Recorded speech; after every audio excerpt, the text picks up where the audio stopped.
This is the main character. His name is Kim Isaac. He is at the doctor's, who tells Isaac that he has an incurable disease. Isaac can't believe that the doctor says he only has 6 months to live. Heartbroken, Isaac wanders aimlessly, thinking about the unfairness of life and how he worked hard, decided to settle down. But now he must die young. Not noticing anyone around him, Isaac collides with a passerby without even realizing it. Behind Isaac's back, passers-by begin to whisper, calling him crazy, but he does not hear them. Still unable to comprehend the diagnosis, his face expressing despair. Not knowing where he is, Isaac steps out onto the road at a red light. A random passerby saves him from the accident by pushing Isaac out of the way. Without even looking back at the person who saved him, Isaac simply falls to all fours on the sidewalk, a piece of paper falling out of his pocket. Isaac is angry and shaking with rage, continuing to curse fate. His gaze falls on the dropped piece of paper. It turns out to be a lottery ticket, and Isaac becomes even more upset that he learned the news of his illness on the day he won the lottery. Still on all fours on the sidewalk, Isaac leans closer to the lottery ticket, shaking and thinking only about how he wants to live, how he wants to be happy. With his tear-stained face raised to the sky, kneeling and clutching a lottery ticket in his hand, Isaac begs the higher powers not to let him die. Isaac's new body turns out to be a skeleton, the undead he definitely didn't want to become. Skeleton Isaac is in the middle of a battle with monsters, while contemplating how much he dislikes his new body. Various monsters pursue the skeleton, wanting to destroy it. But Isaac easily deals with all the monsters with one swing of his sword. Isaac noticed the noise and approaching danger, turning to face his new enemy. It turns out to be a huge, scary monster that is running furiously towards Isaac. Without a trace of fear, Isaac takes the fight, attacking the massive monster in return. Wanting to end it all quickly, the skeleton Isaac deals the decisive blow to the main monster with a huge flaming sword. The sword glows with magic, helping to defeat the enemy. The main monster is defeated and beheaded. The undead greet Isaac as he drags the giant head of a defeated enemy. After reincarnation, Isaac became the lowest-ranked demon, a skeleton, but was able to evolve into a lich, the king of the undead. Skeleton Isaac is happy that he has become the demon king, although he is upset that he is now bald. The demons praise their king, misspelling his name and calling him Isaac. The skeleton gets cutely angry, once again reminding the undead that his name is Kim Isaac. Isaac no longer pays attention to the demons. He's happy that now, having defeated the main monster, he will be able to receive payment for this. As a reward, Isaac wants to become human again. The demon's head rolls across the floor of the heavenly palace. All the gods present are in shock, their faces expressing fear and disgust. The skeleton Isaac stands before the gods in the divine realm, with the severed head of the demon he defeated next to him. Isaac informs the gods that he has gotten rid of all who were against them, and asks if their agreement is still in effect. Isaac stands before the gods. They are surprised that he defeated everyone. The gods thought that it would take him 500 years. Isaac hears the gods whispering among themselves that all the high-ranking nobles who agreed to work with him without pay have joined him. Isaac turns to the gods and asks why they continue to talk empty talk, because they promised to make him human if he defeated everyone. And he did it. One of the gods, smiling sweetly, asks the skeleton Isaac if he can do one more thing. Isaac is furious that instead of fulfilling their promise to make him human, the gods are simply trying to make him their slave. Realizing that the gods have forced him to work even though they don't know how to make him human, Isaac becomes enraged and unleashes his demonic power.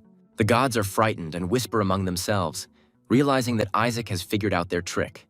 Skeleton Isaac calls upon more of his magical powers, wishing to destroy the gods who deceived him. The gods, in fear, ask Isaac for more time and try to bargain with him, imposing more work. But Isaac does not want to listen to the gods. He wants to kill them, turning them all into skeletons. Isaac's magic is gaining strength. Lightning is flashing everywhere. Suddenly, everything stops. The magic dies down and the skeleton stands there, unable to move, wanting to know what happened. One of the gods, smiling, tells the skeleton that the one whose name he wrote will not be able to move. Gathered together, the gods tell Isaac about their secret technique called destruction eradication, and that this technique is supposed to seal away disasters like Isaac. The gods inform the skeleton that he will be turned into a bug for attempting to attack them, to which Isaac replies that it would be better to be turned into a fluffy caterpillar. God wrote Isaac's name on a beetle and laughs that the skeleton is so obsessed with hair. Suddenly, the beetle in God's hand, which has Isaac's name written on it, begins to glow with a bright light. The exact same light comes from inside the skeleton, and the hero laughs at the gods, telling them that he would rather kill himself than become a beetle. The gods rush towards Isaac, trying to stop him, but an explosion occurs. After the explosion, the gods try to see what happened.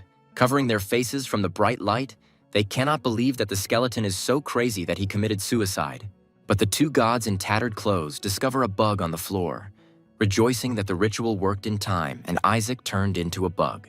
One of the gods looks at the trembling bug, saying that the Demon King's soul is sealed. The gods are reassured, as the destruction of the Demon King should restore their strength. The heavenly palace is partially destroyed, and some gods say that it is too early to relax because it is unknown when the next catastrophe will come.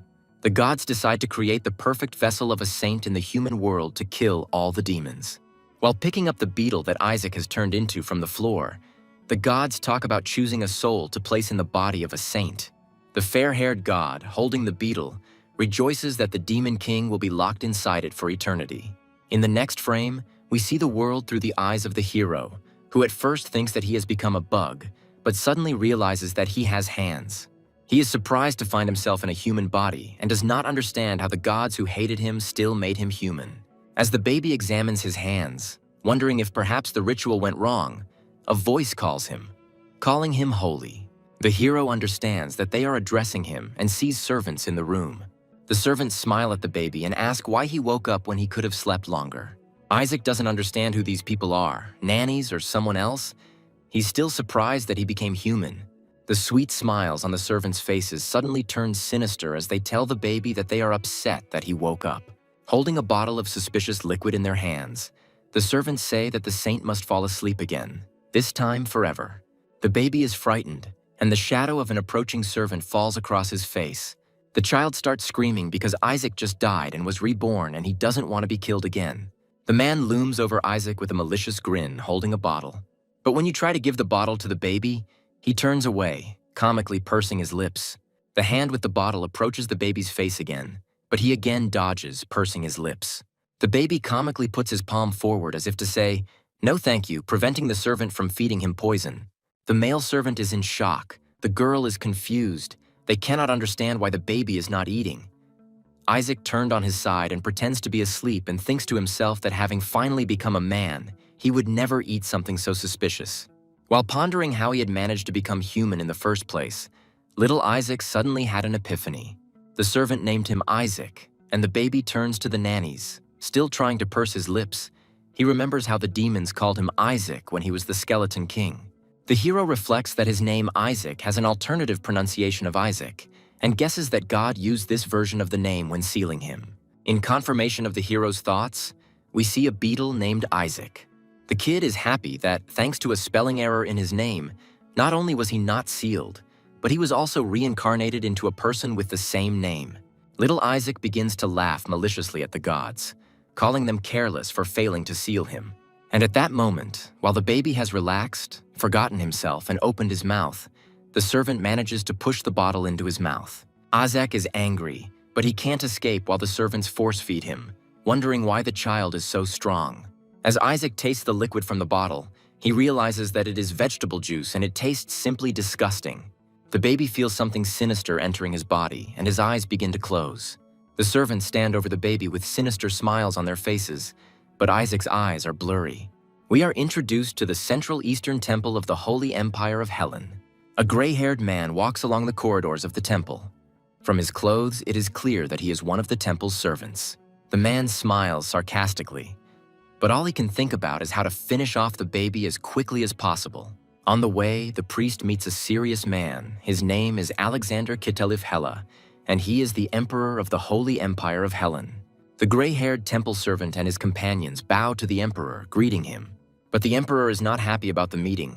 He asks what business the bishop might have in this place. The bishop reports that Joshua's family has come to greet the candidate for sainthood, for the Holy See cannot fail to care for a saint. The emperor, smiling, says that he understands what this is about, because if, after the transfer of the Holy See, another accident occurs, it will be unfortunate. There is a forced smile on the bishop's face, although the emperor's words make it gloomy, but the old man pretends not to understand what the emperor is talking about. Suddenly, a loud child's cry is heard down the corridor, and the bishop and the emperor, as well as the rest of their retinue, turn towards the sound. Alexander's face is alarmed. And while the emperor is not looking, the bishop grins maliciously, hearing the cries of the servants who are calling the young master, meaning Isaac. Alexander runs towards the sound as fast as he can, bursting into the baby's room, loudly asking where the child is. The maid continues to repeat the words about the young master and looks at the emperor, who suddenly burst in with eyes wide with surprise. Alexander still feels like something happened. He's worried and afraid to hear the answer. But instead of terrible news, the maid says that the young master is terribly sweet, looks like an angel, and he eats very well, and Isaac himself is lying in bed and laughing, touching his tummy. The bishop's face twists in horror when he hears from the servants that Isaac has already eaten 15 bottles of vegetable juice. The old man thinks that this is impossible. The bishop sees a huge pile of empty bottles and cannot understand how the baby is still alive after drinking so much. The old man gets angry and a dark aura appears around him, because he knows that this is not just juice.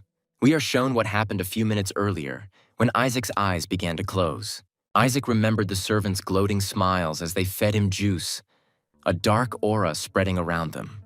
But after finishing his juice, Isaac's eyes widen again, realizing that the bottle was laced with the so-called holy curse. We are told that the holy curse is a poison that destroys the holy power, although it does not work immediately. But if you drink a lot, you can die. But Isaac understands that he can turn the sacred curse into demon mana, because for someone like him, the king of the undead, this is a blessing. So the baby actively sucks on the bottle of poison. In his mind, Isaac still thinks of himself as the skeleton king, and he can't stop being glad that people gave him something he can turn into mana. Isaac is simply delighted and intends to eat his fill of this magical children's drink. Isaac continues to loudly demand another bottle of poison, and the servants cannot calm him down, surprised that he wants more. The male servant, with a forced smile, gives the child another bottle, saying that they will be happier the more Isaac drinks, because the vegetable juice will not work immediately. Isaac is completely satisfied, sucking out another portion of juice, mentally praising the one who came up with the idea with the poison. The baby concentrates to leave the world of consciousness for the world of the subconscious, and he succeeds. Mentally, he swims in the sea. In his subconscious, Isaac swims deeper and deeper. He needs to find the deepest point, which is called the world of origin. At this point, the manicore is formed and the baby finds it. Isaac is happy that he is now safe, so he dances funny near the core. Then he focuses on magic. Isaac needs to gather all his mana into his mana core. He needs this to cast spells in the future. But suddenly a magical explosion occurs, and everything around is filled with white light. Isaac peers into the light through narrowed eyes. He doesn't understand why the glow is white when the mana core is usually three-colored. He doesn't understand what kind of energy it is or where it comes from, because he hasn't even collected enough mana. Isaac smirks, pleased that the magic has exceeded his expectations. As the baby reaches for the mana core, he reflects that his new body has been blessed with many things. Smiling sincerely, Isaac reaches for the magic, thinking that if he works on himself, with his new abilities he can become a much bigger monster than ever before. In the magical light, Isaac sees his name and, like in a computer game, a button appears saying survive, and the kid presses it. Isaac remembers himself in his past life, when he was still human, and how desperately he wanted to survive. So much so that this desire was imprinted deep in his soul. Isaac then remembers his life as a skeleton, and that it was his desire to survive that led him to develop many skills in order to become the king of the undead. And now, having been reborn in a new body, in another world, Isaac has inherited all of his skills, which he carefully developed, which he is very happy about. The servants leaned over the baby with curiosity, thinking that he had finally died. The girl invited the man to check it out. But Isaac immediately raises his index finger, and the servant sobs from the realization that the baby is still alive. Due to his age, unable to speak in his new body, Isaac makes an incomprehensible sound, continuing to point his finger up, but the servants do not understand what he wants. Isaac coos happily again, meaning he wants another bottle and a stronger one. Now the events return to the present time, where the emperor ran into the baby's room and calmed down, realizing that nothing had happened to the child. But not everyone is satisfied with the happy outcome. The bishop does not understand what is happening and why the baby is staring at him. Isaac, meanwhile, is looking through the bars of his crib, just wondering if he's eaten too much. To avoid suspicion, Isaac decides to act like a normal baby and simply smiles sweetly at everyone present. In response to the baby's smile, the bishop only grimaces, thinking that the child is constipated. Isaac's laughter looks sinister in the old man's eyes, because the dose of poison in the juice was enough for the child to die, choking on blood. But instead, he rejoices. The bishop became angry, thinking that the baby was laughing at him. Next, we are shown the memories of the bishop a few days before the present moment. Then he was in the central papacy. A tall man with long blonde hair holds a glass of wine and says that the one who becomes a saint will rule the Holy Empire. And now everyone declared that their child is a saint, even the lower houses. The bishop bows before the man, promising with a forced smile that all the other candidates for sainthood will be taken care of, to which the long-haired man agrees with a smile. But at the man's next words, the old man shudders and begins to sweat. With an evil look, the long-haired man says that he has heard unpleasant rumors that there is a candidate for sainthood from the house of Joshua. The old man is afraid of his boss, but still objects to him that Joshua is the emperor's right hand and they can't do anything with them. A glass, which his superior had previously held in his hands, flies to the bishop's feet. The wine spreads out in a stain that looks like blood, and the long-haired man says that the child should be dead by the time the bishop arrives there. Turning to face the bishop, the man says that the old man only needs to confirm the presence of the corpse, because he has already decided everything. The man's gaze becomes greedy. His face distorts from a crooked smile, and he says that the next saint will definitely be a child from the house of Barrett. And then we are introduced to the long-haired man as the patriarch of the house of Barrett and a cardinal. His name is Hirej Barrett. We return to the present, where the bishop stands by the baby's crib in complete shock, because the cardinal told him that the child would be dead. The old man gets more and more angry because the baby is alive, although this is impossible. The emperor comes closer to Isaac's crib, looking at his shining locks of hair, the same color as the founder of the Holy Empire, asking the bishop if he is speaking correctly. The bishop is confused and frightened, asking in response how the emperor can say such things. Isaac looks back at the man who approached him, realizing that he was the emperor. A pleased Alexander says he considers Isaac closer to God than the current pope, as expected from the latest candidate for sainthood. Hearing the emperor's words, Isaac's jaw drops in shock, finally realizing that he is a candidate for sainthood. The bishop realizes that the emperor is beginning to favor Isaac and intends to stop it. The bishop asks the emperor for permission to examine the child, but Alexander does not understand why. The old man says that something is wrong. The baby could not have drunk all that juice. But the emperor wonders what could be wrong with the food of a candidate for sainthood, but the bishop continues to insist. At this time, Isaac lies and ponders how it could happen that he, the king of demons, became a candidate for sainthood. The baby burps, appearing as a ball of dark energy, and Isaac thinks to himself that it is undigested mana. Isaac covers his mouth with his hand, worried that someone might notice, and the bishop is standing right there, leaning over his crib. The kid is worried what will happen if the old man really noticed the dark mana. The bishop leans closer to Isaac, and he, eyes wide with fear, turns to the old man. Confirming Isaac's worst fears, the bishop tells the emperor that he just sensed dark mana emanating from the child. Looking closely at the baby, the old man smiles slyly, saying that this is very suspicious. Isaac, clutching the sheets, scolds the old man, complaining that he did notice. The bishop tells the emperor that the child may be a false candidate carrying dark mana, so they need to urgently consult with the inquisitor, to which the emperor is indignant. How could the old man say such a thing about a candidate for sainthood? The bishop asks Alexander not to worry, and proudly reports that the pope has already set his sights on a candidate for sainthood from the house of Barrett. The emperor thinks about how shameless it is to choose a child from his own house as a saint, and little Isaac realizes why they wanted to kill him. The bishop takes the baby in his arms and asks to bring the inquisitor, for which Isaac mentally scolds him. The emperor tries to stop the old man, reminding him that the house of Joshua is a close ally of the royal court, and Alexander strongly recommends that Isaac be considered as a candidate. With his back to the emperor, the bishop replies that he understands everything, but the pope said that the crown prince's blessing will be given after a decision is made about the saint. Alexander is shocked by the old man's words. Realizing where this conversation is leading, the pope will refuse to bless the crown prince unless the emperor supports the child chosen by the pope himself. Isaac is angry, calling the entire papacy corrupt scum. The kid, looking towards the emperor, thinks that it will be bad if everyone finds out who Isaac really is. While the bishop tells the emperor with a sly smile that the test can be carried out right now using his own power of exorcism, Isaac happily examines the bottle that he has been holding in his hands all this time. He adjusts his grip on the pacifier, mentally telling himself that he won't allow this. The old man continues to talk about exorcism, saying that if the baby is human, then nothing will happen to him. But if he is a demon, the bishop doesn't have time to finish speaking before he gets hit in the face with a bottle. Because Isaac put mana into this blow, the bishop's mouth began to bleed and his teeth began to loosen. The kid grins slyly as he looks at the old man's missing tooth. At this point, Isaac begins to babble out loud, smiling sweetly. He decides to act like a real baby, but in his thoughts he scolds the old man. The bishop's cheek was swollen and blue, and he could not believe that the blow was ordinary.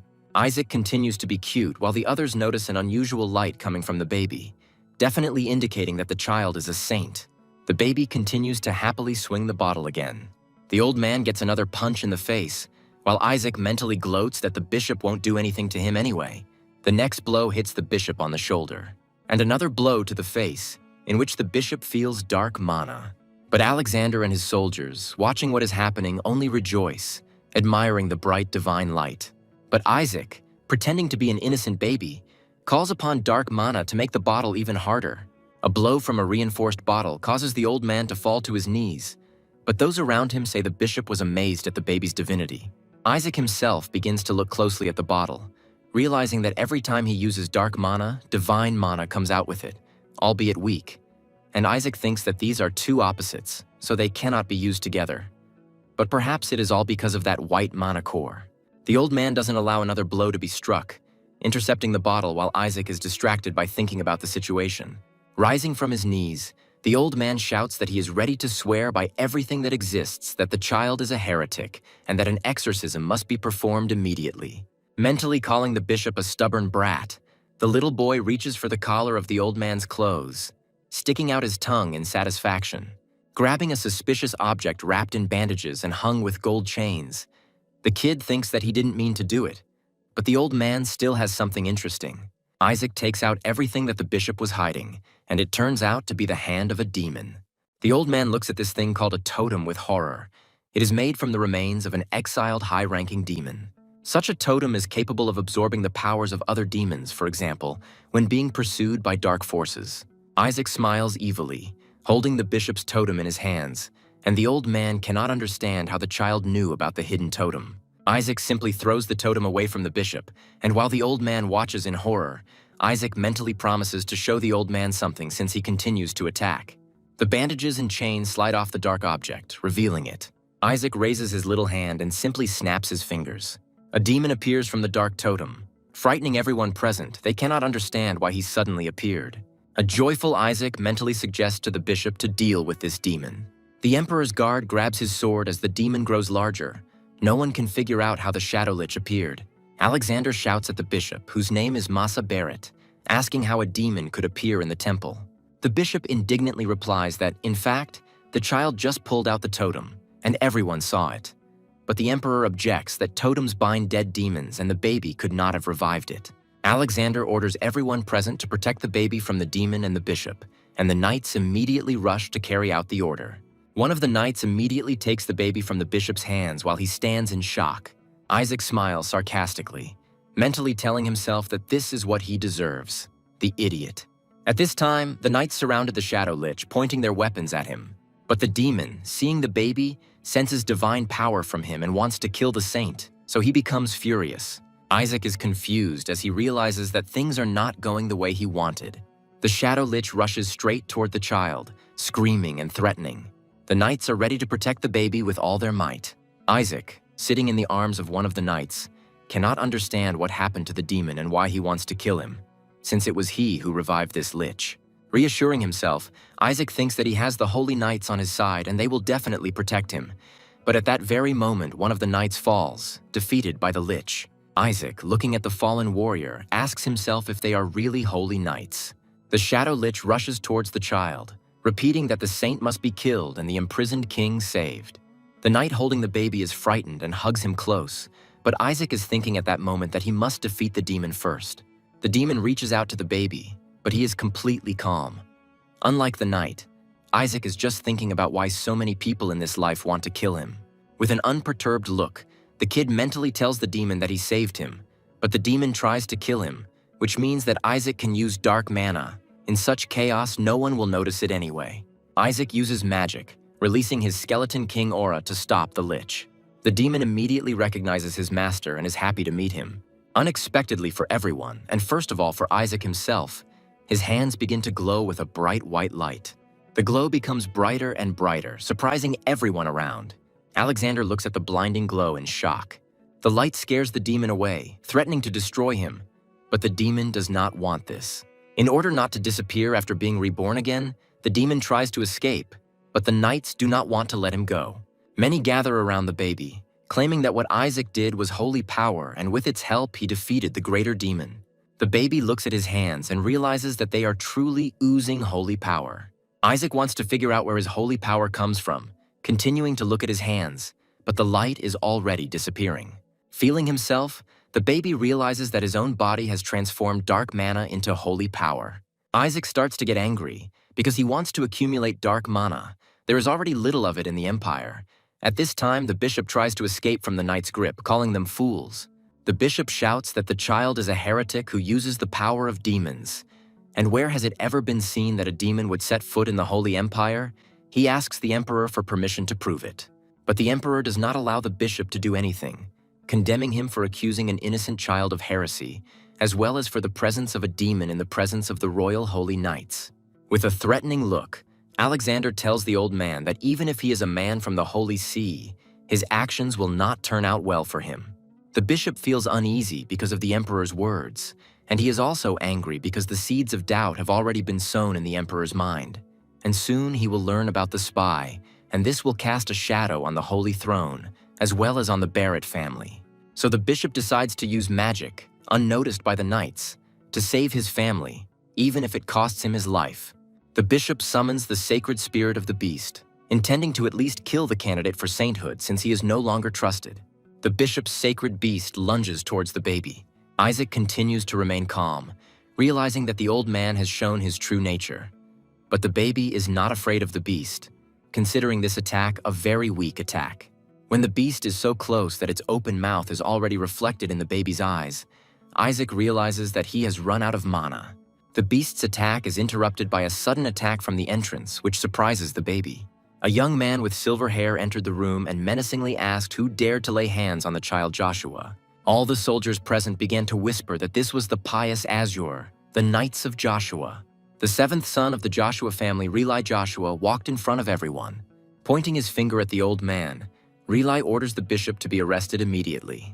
While the bishop resists Joshua's knights, calling them dogs, Isaac wonders where he heard the name Joshua. And while Isaac is remembering, Relai turns to his subordinates and orders them to pay their respects. All the knights of the pious Asura immediately bowed their heads and greeted the son of the house of Joshua. Riley apologizes to Isaac for coming so late, but the kid doesn't pay attention to it. Looking at how dressed up Riley is, better than the Imperial Knights, and one of those same Imperial Knights who is holding Isaac, awkwardly looks away. Riley points to one of the knights and tells Isaac that they have brought him gifts. The knight rises from his knees and reaches into his bosom. The knight takes out the thing he brought, something shines, and Isaac hopes that he will be given gold.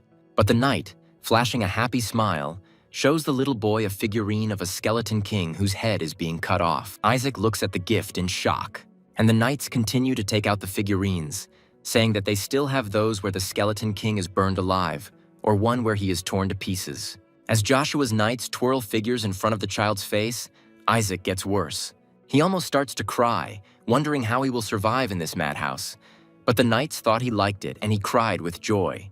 Isaac smiles nervously, shying away from the figurines of himself in his past life, and those around him only repeat how cute he is. And then Isaac thinks about Joshua's last name again and finally remembers where he knows them from. He remembers the woman who tried to defeat him. She introduced herself as Ho Joshua, the 45th saint. Then there was the man, O Joshua, the 61st saint, and then there was the woman who had not told Isaac her name in the past. Isaac clutches his head from the realization that all those people were from Joshua's family, and he himself is not only a candidate for sainthood, but was also born into a family of saints. His thoughts are interrupted by the bishop's cry, which distracts all the knights. The bishop, who is being held by one of the knights, berates Joshua's family, calling them all heretics, and asks where they got this creature, referring to the child. The old man's eyes turn bloodshot with anger, and he promises to reveal the secret of Joshua's family. The clang of a sword is heard. The bishop continues to tear himself apart, asking how they could have brought this monster in and promising to destroy all Joshua. But his scream is cut off by a swing of the sword, blood spurting from a thin, small cut on the bishop's throat. Riley stands with his sword drawn and sternly says that the old man should be grateful that, by Joshua's grace, his head was not cut off. After what he saw, Isaac thought that Riley could be useful, since he was not afraid to attack the bishop, defending his family, and that perhaps, under certain conditions, he could be persuaded to go against the Holy See. The knights surround the baby, trying to distract him, because, in their opinion, the baby should see and hear only good things. But Isaac calls them fools, considering them useless. The kid looks at the smiling faces of the knights, remembering how strong these guys in blue were. All of Isaac the skeleton's subordinates were afraid of them, and the knights continue to play sweetly with the child, shoving a new figurine of the Skeleton King with a removable head under his nose. But Isaac only gets irritated, thinking that these people have nothing sacred. The emperor turns to Riley, saying that he is now in his debt. With a smile, Alexander also asks Riley to share with the family the news that the imperial family is interested in raising the young master. Riley turns to the emperor and asks if he is joking, while Isaac is glad that the imperial family is interested in him. The emperor makes his case for why Isaac should remain with the imperial family, stating that all forces, foreign and domestic, will target the child, and asks if Riley has enough strength to protect him. Riley looks at the emperor silently with a stern gaze. Isaac tries to hear everything the emperor and Riley are saying, and overhears a conversation about how Dad is very disappointed because Isaac has the same hair color as the founder of the Holy Empire, and also that the baby may be hunted by the Demon King. Isaac immediately mentally objects that this is slander, because he is the king of demons. Why would he hunt himself? Riley apologizes to the emperor, but takes the baby, saying that Isaac is one of the Joshua and will be raised with them. Holding Isaac close, Riley confidently states that whether it's Dad or the Demon King, Joshua's family can handle them all, and besides, the former saint Melissa would be happy to meet the Demon King. The emperor almost gives in, replying that he is sure that Riley is telling the truth. Riley continues his impassioned speech about the inadmissibility of Melissa's direct descendant being raised in the imperial family, and Isaac again begins to remember that he knows that name. And when he realizes that we are talking about his last rival before going to the heavenly palace, Isaac's mouth opens wide in shock, because that woman was the craziest and most difficult of all. And Isaac realizes that not only was he born a candidate for sainthood in a family of saints, but also a direct descendant of that very Melissa. Isaac has a desperate question about what is wrong with this life. Next, we are told who the saints are, presenting them as if they were some kind of figurines created by the gods in order to resist the Demon King, because the Demon King defeated the gods many times and they decided to take revenge. The gods decided to create saints as the mace of God to punish evil. Saints use attacks imbued with divine light. They are almost equal to gods in attack and defense. They have a very long lifespan. They become stronger over time and are wonderful individuals. However, the Demon King was cruel. He mercilessly killed the saints who entered into battle with him. The story of who the saints are interrupts Isaac's thoughts about how he never killed saints, because that would only make things worse for himself. Because if a saint dies, the holy energy will return to the gods, and then they can create a new saint, even stronger. But the last saint, Melissa, was hellishly strong. Isaac remembers how he almost died because of her, and now she is his ancestor. Riley, with a cute blush of admiration, says that a saint is someone who desires only one thing, and that is victory over the Demon King, and such people are born only in the Joshua family. Their mission is to defeat everything that opposes God, which means only they can protect the baby. Alexander listens to Riley in silence, his lips pursed in displeasure. One of the knights adds that Riley is right. Many saints died at the hands of the Skeleton King, but Isaac winces, mentally objecting that those saints did not die at the end of the battle. Riley smiles tenderly at the baby and says that even if he is cursed, he has nothing to worry about. They will protect him, but Isaac is angry and on the contrary wants to be cursed. While cuddling the baby, Riley happily continues to tell him that they are happy about his birth. And lifting Isaac higher, Riley says that the baby's parents wanted only one thing from him, that he would not grow up like the evil demon king. Isaac's face is awkward and devastated as he mentally apologizes to his unknown parents for ruining their hopes and dreams. The Emperor asks Sir Riley not to jump to conclusions, saying that the Skeleton King was sealed 150 years ago. And Isaac is surprised that so much time has passed and still does not understand how Melissa can be alive if she was already 50 when they fought last time. Alexander continues that all these years the demons have been growing stronger, and the child could be the perfect chance to strengthen the influence of the imperial family. And right now, Saint Joshua does not exist, because almost a year has passed since the Holy Lady gave birth to Isaac and disappeared with her husband. Isaac is in another shock that even his mother is a saint. Riley argues with the Emperor that even so, the matriarch is still strong and Joshua is capable of protecting the baby. But Isaac continues to think that since his mother is a saint herself, nothing will surprise him anymore. But then the Emperor asks about Melissa. Didn't she go to confront the Demon King, hinting that Melissa won't be able to protect the child now, to which Riley replies that she will return soon, and the matriarch will be glad to see her grandson. Isaac clutches his head, calculating Melissa's age again, realizing that she is over 200 years old, and the Emperor notices that the baby is upset. But Riley says that everything will be fine, although Isaac cannot agree with him, because his sworn enemy is still alive. Isaac panics, thinking that once Melissa finds out, he will definitely be burned at the stake. He was ready to put up with everyone else, but not with Melissa. Thinking that this will help him survive, the baby grabs the Emperor's finger with his tiny hands. Isaac makes an incredibly sweet face and starts babbling, hinting that the Emperor should keep him for himself, and Alexander is only too happy about this. Alexander strokes the baby's head as it continues to cling to his fingers, and says that the child wants to stay with the imperial family. But Riley does not let go of the baby's legs. Pulling him back, he discontentedly objects that the baby is simply too friendly. The Emperor draws Isaac to himself, promising that the imperial family will do everything for him, and Joshua only has experience in raising holy girls, but not boys. Riley pulls Isaac back to him, telling him that the child is destined to become a demon slayer, an exorcist, and only Joshua can properly raise him for that mission. Poor Isaac was left hanging between the Emperor and Riley, each of whom was screaming that their family was better, and the kid just wanted them to stop. One of the knights also asked them to stop before they tore the young master apart. Trembling with tension, Isaac purses his lips, determined to join the imperial family because he doesn't want to die. Isaac looks at the Emperor and sees a glow around him, indicating great vitality and a thirst for life. For Isaac, this means that with the Emperor, he has a better chance of survival.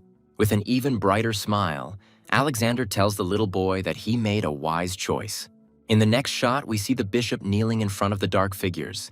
He says that he is sure of what he saw. It was dark mana, and he has no doubt that Isaac is a child of a demon. The Pope objects that holy power is given by God and asks the bishop how a demon can possess the power of God.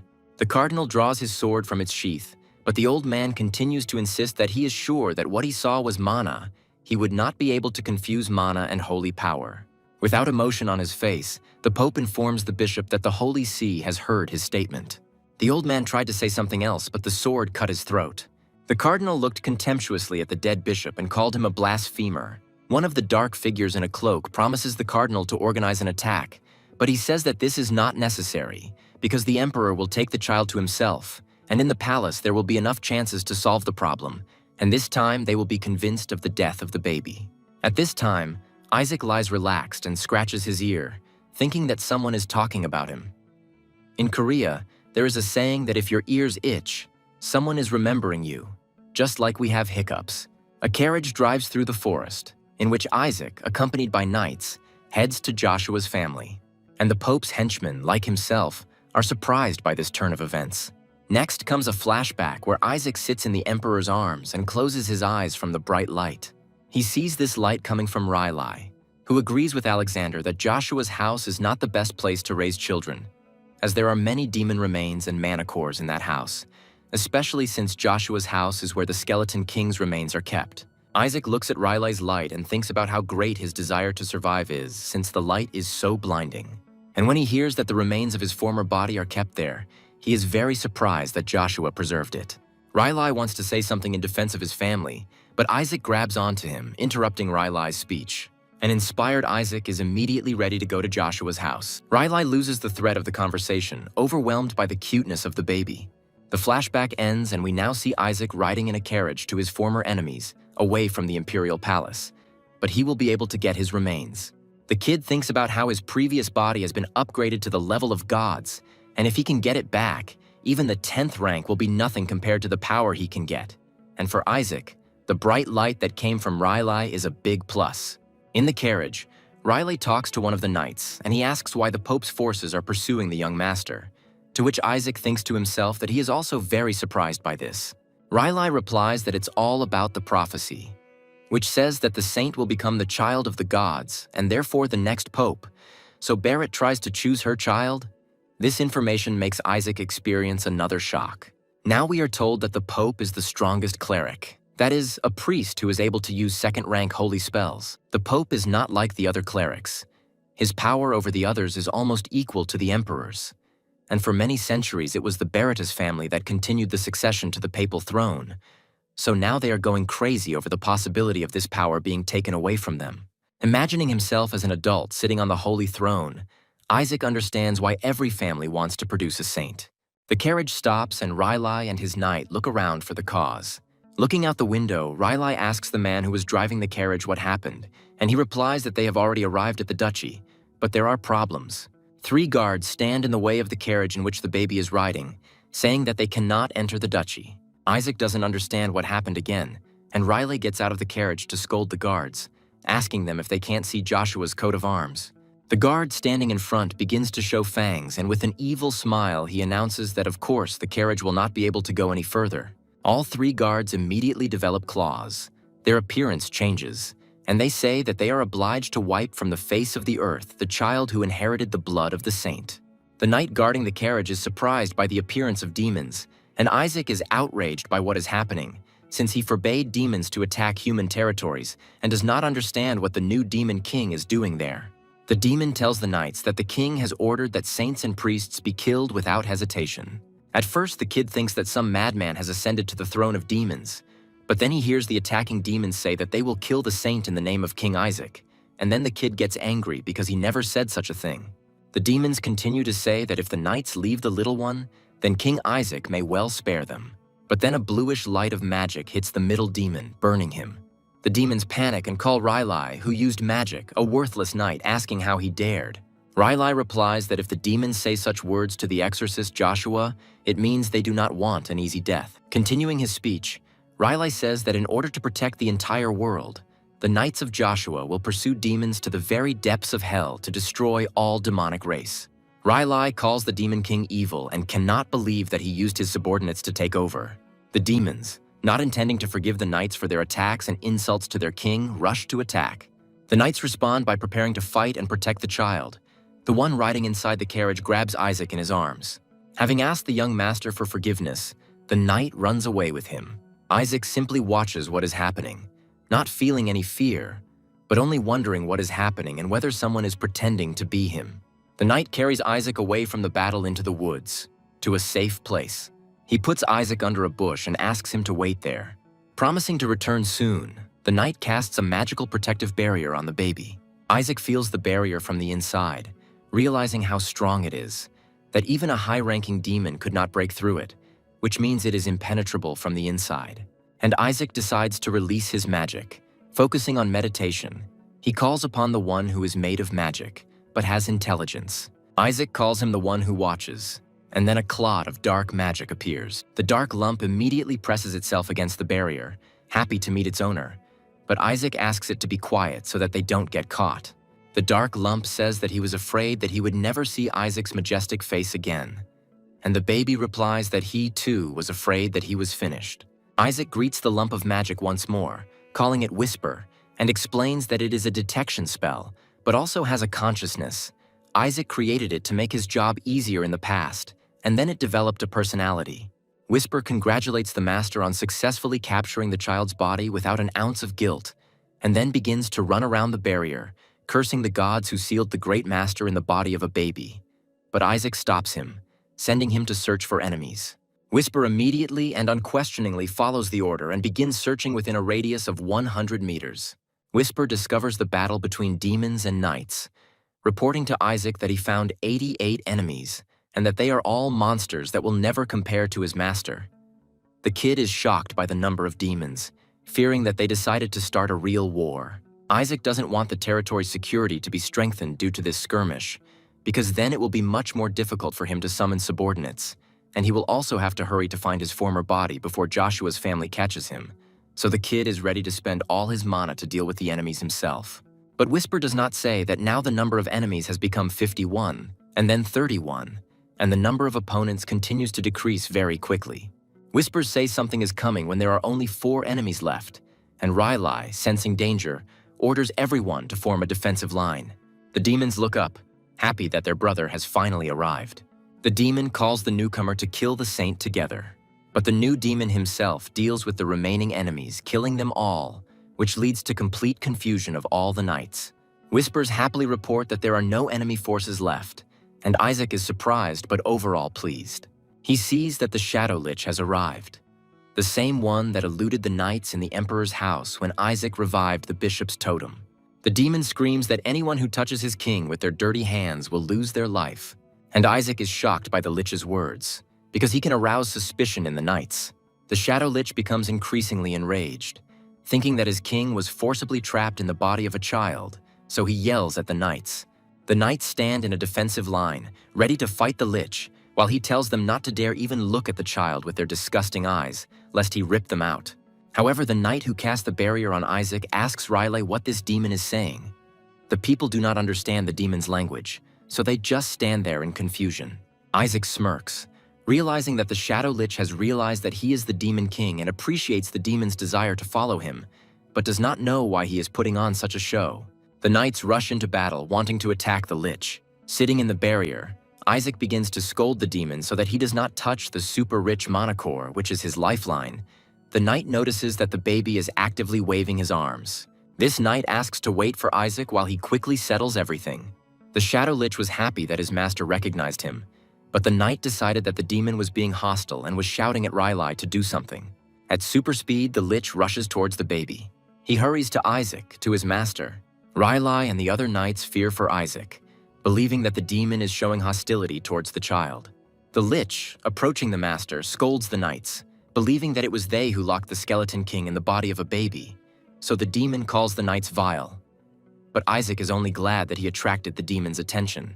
Joyfully greeting the Lich, Isaac asks him to destroy the protective barrier, thinking to himself that he does not want his mana core to be banished, and the demon happily carries out Isaac's order. The kid shakes the Lich's hand, praising him for a job well done. But then he tells the demon that he can now rest, and dark magic appears from the baby's hands. And once again, only a hand remains of the demon. Riley and the knights are shocked by what they see. Isaac sits contentedly and calmly, and Riley wonders how it is possible that the baby totemized the demon. The knight, who had previously placed a protective barrier around the baby, beams with joy, calling it a miracle that Isaac totemized the demon on the first try. The knights throw the baby into the air, celebrating the holy spell that only a cardinal or saint can use.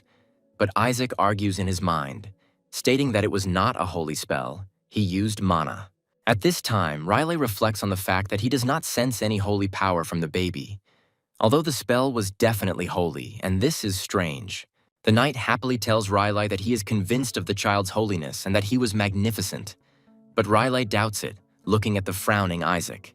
Riley watches the knight cradling the baby and thinks that even if the child is not a saint, he is definitely special. But Riley is upset that the child is a boy, because there is some curse of the Demon King. The knight, who holds Isaac in his arms, tells Riley that he, the captain of the Blue, will personally protect the baby, who will become the future of all Joshua. Riley is surprised by the captain's words, but understands what he is talking about. Reaching out his hands to the child, Riley says that he will be the one to raise the name of Joshua. He tells Isaac that they need to go home and his uncle will teach him a lot. The kid is talented and will make an incredible holy knight. The baby smiles at Riley, thinking that he doesn't care anymore as long as he gets his body back. But then Riley adds the phrase that even if Isaac does not live long, he, Riley, will save Isaac, and these words confuse the baby. A joyful Riley continues to tell Isaac that his name will spread across the continent, but the little boy is still thinking about the strange words Riley said earlier. We are shown Joshua's domain. The carriage is finally approaching its destination. Isaac sees luxurious statues, and also a beautiful gazebo. Isaac can't help but be surprised, angry at these Joshuas for their wealth. Isaac calls Joshua a damn bourgeois, recalling how he had to work in hell to feed his hungry children. Whisper adds fuel to the fire by admiring Joshua's house, as it is on a completely different level than the shabby palace of the Demon King, and says that if you sell a couple of gold sculptures, you can buy 10 such palaces, and Isaac gets angry at Whisper for these words. Riley picks up Isaac and tells him that this is Joshua's residence, and that it was here that the exorcism and extermination of all the monsters on the continent began. Riley asks the baby to look out the window and tells him that when he grows up, he will be like those children. And Isaac sees the teenagers training near the Scarecrow. The children begin to beat the Scarecrow, imagining the Skeleton King in his place and wishing him death. Their faces turn sinister and they continue to attack the effigy, wishing more and more curses on the Skeleton King. Riley smiles happily, and Isaac is simply discouraged by this sight, not understanding what they teach children there and worrying whether it is a cult. Isaac tries to calm himself down by thinking that none of this matters because he will infiltrate the Holy Empire, burn the Emperor, and make this place Isaac's empire. But Whisper teases the kid, telling him that it is very petty to hold a grudge against children playing. But Isaac shuts up the assistant, ordering him to search the area.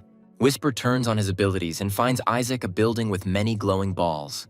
Isaac looks out the window with interest, realizing that these are all mana cores, and Whisper says that this is the first time he has seen so many of them in one place, because this means that Joshua was killed by a lot of demons. The carriage arrives at the place, and Riley, getting out of the carriage with Isaac, asks the servants to tidy up his room so that the baby can live with him, but the servants begin to mumble awkwardly. The servant apologizes to Riley that he cannot do as he wishes because they were ordered to escort Isaac to the annex, and Riley asks why. The servant explains that the fifth son of this house has forbidden Isaac to be brought into the main building. Riley is outraged that his brother wants to send the baby to a cursed place so that the child will meet his end there, and Isaac looks at everything with suspicion and thinks that not everything is smooth in this family. Riley says that his brother is just being a fool, and Isaac mentally picks up on his words, thinking that if he can live in the mansion, then why would he go to the annex?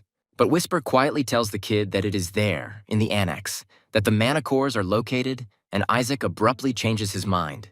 Riley tells the servants to move away because he doesn't want his nephew living in the haunted annex, but the baby in his arms starts to fuss because he now needs to go to that annex. Riley tells Isaac that she will take him to her room where she will read him holy scriptures instead of a bedtime story. But Isaac doesn't want to because for him it would be an exorcism. On the way to Riley's room with the baby, a man appears and asks why so much fuss is being made about a child. The man tells Riley that he ordered the child to be sent to the outhouse, and that Riley has been away for a long time and is now going to contradict his brother. We are introduced to this man as Howell Joshua. He is the fifth son of this family. Isaac looks at the new face. While the brothers look at each other reproachfully, the little boy thinks that Relia's brother looks like a hooligan. Howell tells his brother to put it down so it goes into the outbuilding, pointing his finger at the child. Riley argues with his older brother, explaining that the baby is a descendant of Joshua and cannot be sent to the place where people were previously sent into exile. At this time, Isaac realizes that the bully belongs to the faction that hates Isaac. Riley holds Isaac close to her chest, ordering her brother to get out of the way so he can read the scriptures to the baby in his room in peace. But Isaac resists, thinking he really wants to go to the annex. Howell touches Isaac's face, asking Riley where he got this child from. The older brother makes fun of the child, and Isaac, looking at his face, gets angry, mentally rejoicing at Howell's desire to send the baby to the annex. But Isaac is still irritated by this man who behaves like a punk. Riley hides the baby, telling her brother that she knows why he wants to send him to the annex, so that people will think the child is cursed because Howell opposes Isaac's candidacy. Isaac doesn't like the words about the candidacy. He already intended to become a saint, suck out all the mana cores and take revenge on the damned gods who deceived him in the past. Howell tells Riley that he heard that a demon was already following this little one, so he must be cursed. But the knights counter that Isaac played a role in driving out this demon. The blue captain argues that since the demon came specifically for Isaac, this proves his importance. And the second knight adds that Isaac definitely has holy power. Gowl continues to be stubborn, replying that everything they say is just funny, and if they want to prove the holiness of the child, then let them show his strength. The Whisper tells Isaac that he needs to show Howl his full power and summon the meteorite. Gowl says Isaac has an opportunity to prove his strength. He points to a withered tree, which is a symbol of Joshua's family.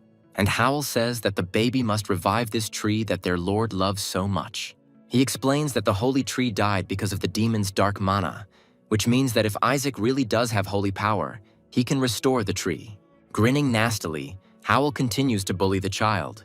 Riley asks his brother to listen to himself, and the kid at this time mentally turns to Melissa, thinking that she fights well, but her descendants are complete idiots. Isaac's attention is distracted by something he sees off to the side. The kid immediately grabs Whisper and sends him flying. Isaac orders his assistant to collect mana. At this point, Riley is still trying to explain to his brother that a baby who can't even speak yet won't be able to revive a tree that has been dead for over 70 years. But Gowl's attention is distracted by what is happening behind his back. The holy tree came to life. Gowl says in amazement that even with the help of healing and cleansing magic, the tree continued to die. Isaac is secretly happy, calling what he did a trifle. The kid says that there was just a little dark mana around the tree's roots and he collected it all, while Whisper says that he absorbed all the mana and ate his fill. The Knight Captain asks Riley what he just did, but Riley replies that he did nothing. The captain looks at Isaac in surprise, realizing that he did it, and the kid is simply indignant that there was not enough mana, although Whisper told him that he would have vomited then. The knights once again raise a clamor of delight around Isaac, who has revived the tree. Gowl still tries to cast aspersions on the baby, asking how the baby could do what no one else in the house could do. As the knights throw the relaxed Isaac into the air again, Howl says that Riley must have helped the child somehow, but no one wants to listen to the man. Already shaking with anger, Howl accuses his brother of being the one who revived the tree, but Riley objects. No longer able to contain his anger, Howl throws his fists at Riley, saying that he pretended that the little bastard had revived the tree, when in fact it was the saint who had helped him. The knights awkwardly watch the brothers quarrel, with Riley arguing with his brother, explaining that he could not possibly have met the missing saint, and Isaac again mentally addressing Melissa, advising her to focus on raising her children rather than killing demons.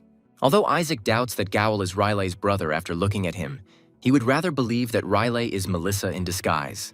Whispers suggest that the brother may be a half-brother, but Isaac has a realization that Howl is more like a cardinal. No longer in control of himself, Howl yells at Riley that he knows why he brought the child into the house because he wants to make him a candidate for sainthood, although there is already a candidate in Joshua's house. Isaac is interested in the fact that there are other candidates in the house, and Whisper admires the owner because he doesn't care about competition at all. Riley tells Gowl to leave the baby alone because he is the son of their eldest brother, which means he is their nephew and has the right to be in the house. Gowl argues that the first brother ran away from home when the family needed help, so he shouldn't be considered a brother and his son a nephew. Watching the brothers quarrel, Isaac understands why he is considered an illegitimate child. Howl says with an evil grin that, of course, the child is still the son of a saint, albeit a half-breed. Pulling at the collar of Riley's robe, his brother tells him that the baby looks like that because he looks like a saint since she is his mother, but they cannot be sure that their brother is Isaac's father, and Howl offers to sell the baby if it will help the family. Not wanting to listen to this nonsense, Riley hits his brother in the face. The captain and the other knights are shocked by what they see, and Isaac proudly rubs his nose, thinking about how brothers grow up in fights and mentally thanks them for a bunch of useful information. Riley continues to strike his brother. All the knights try to separate them. At this time, the baby thinks that he is lucky that there is such a mess in this house, which means it will be easier to capture it. The house is almost falling apart anyway. But Whisper sneers that Isaac's brain has shrunk because he's in a child's body, because he didn't think about the fact that if the house falls apart, the baby will go down with the rest. We see Joshua's estate again. Isaac sits on the table, puffing out his cheeks, and then his face expresses extreme irritation. At the long table are members of Joshua's family. They are displeased that it's a boy again, and the peasant girl who was adopted into the family should not have given birth to another useless boy. Isaac is angry because they are going too far. But the matriarch orders everyone to be silent, and the baby's attention is focused on her. She then says that the child has been decided to be raised in a juvenile home, away from prying eyes. The matriarch's name is Henna Joshua. She is the second wife of the current patriarch, Eli Joshua. Henna openly asks Riley why he allowed this child to be born on their lands, and Isaac notes that she is openly hostile. Howell agrees with Henna, demanding to answer the matriarch's question, and Isaac guesses that this woman is the mother of that asshole. Relai takes his time with an answer, calmly asking a counter-question about where his father is. Henna says he left town because of the situation with the sainthood candidate. Riley says it's sad because he should hear the news that the grandson of this house, Isaac, has revived the holy tree. Everyone present jumps up from their seats, unable to believe Riley's words. Howell screams that it was just a coincidence. A small child could not have done such a thing, and the tree was reborn because the prayers of Joshua's family were answered. The rest agree with Gowell, recalling that even the patriarch could not do anything, which means the baby certainly could not, and there is no evidence. Another elder supports the matriarch's words, saying that it was a blessing from the gods, not the baby's strength. Annoyed by their speech, Isaac decides to prove his strength to everyone by stretching his arms forward. Everyone immediately turns to Isaac and stares at him with their mouths open. A bluish glow pours from Isaac's hands, filling the entire room. All the advisors cannot believe what they see. Isaac, smiling, shows them the crystallized energy of the tree. Everyone sat back down in their seats and continued talking, deciding that Isaac had apparently gotten rid of the mana that was destroying the tree. The advisors begin to argue among themselves. Some continue to say that it is impossible, but others are ready to accept the fact that it was Isaac who freed the tree from the curse, because he demonstrated to them the physical form of that very mana. The man in glasses says that this method could have worked, but it was very complicated, and if something went wrong, the tree could have died completely. So the patriarch chose a stable method of purification. Howell is again outraged that the advisors almost believe the baby and is ready to argue with them. Riley, in defense of the baby, says that Isaac could have instinctively expelled the mana, and he agrees. Admiring the baby's strength, Riley praises him, saying that a breastfed child has done what no one from the central papacy has managed to do for 70 years.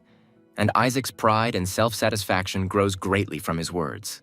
But Howell urges the elders to consider that a child who cannot speak could not have done this, and they should not believe Riley, and also that Joshua would be a laughingstock if they found out about this, and Isaac does not look like Joshua's son. Isaac doesn't care at all what Howell is chatting about. He deliberately ignores him. Riley attracts the attention of the elders by saying that this child will definitely become a saint, and even, with a high probability, the next pope. Isaac, who himself was counting on this, smiles silently in agreement, and lifting the baby above his head, Riley happily tells everyone that Isaac will kill the Demon King. But these words angered Isaac. The matriarch immediately intervenes, offering to test the baby since Riley is so confident in him. Henna says she will request permission to use the Divine Relics Vault. The picture moves to the northwestern lands of the Empire, a dark forest. A man with a flowing cloak stands in the midst of the defeated demons. The knight kneels before him and greets the patriarch, who asks what happened. The knight reports that his confidant requests permission to use the repository of divine relics. The patriarch, thinking that the Holy Throne asked for permission, forbids it. But the knight says that it was not the throne, and tells that the patriarch's grandson revived the sacred tree. So Henna wants to test whether the baby has the qualities of a saint. The patriarch turns to the knight with interest, asking what he means. With a stern face, Patriarch Eli Joshua asks why there is a saint in his house. Eli says that he does not allow the vault to be used because only a saint can survive in that place, and orders the knight to tell everyone to stop squabbling. Their conversation is interrupted by another person who approaches, who, on the contrary, is not against using the storage facility. The woman comes closer and asks the knight if it was Isaac who brought the tree to life. She says that this is very impressive if true, and we are told that this is Melissa Joshua, a former saint and true matriarch. She suggests that all the saint candidates be tested since the vault will have to be opened anyway. The knight asks her again if it is possible to do this, since a child from another family might take something from there. Melissa says that this is exactly what she hopes for, because even the best saints could not take anything from there.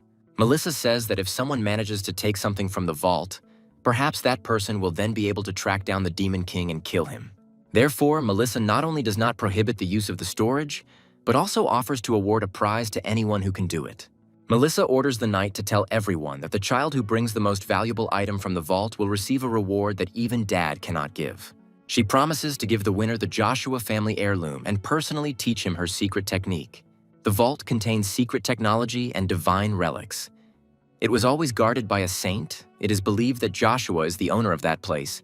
Only children under 10 years old can enter there, so it was used as a ritual for candidates for sainthood, When children turned 1 year old, they went in and chose something from there. People predicted what qualities the child would have based on what item he brought. However, the vault is so dangerous that even candidates risk their lives when entering, and after several deaths, the vault was sealed. Whisper teases Isaac, telling him to see if the little gentleman can get out alive and with the treasure, to which Isaac irritably tells the assistant to back off.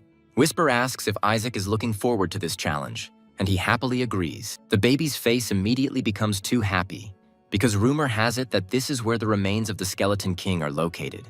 Isaac's joy is stopped by the captain, who takes his hands. The knight tells Isaac that the matriarch has opened the vault to everyone.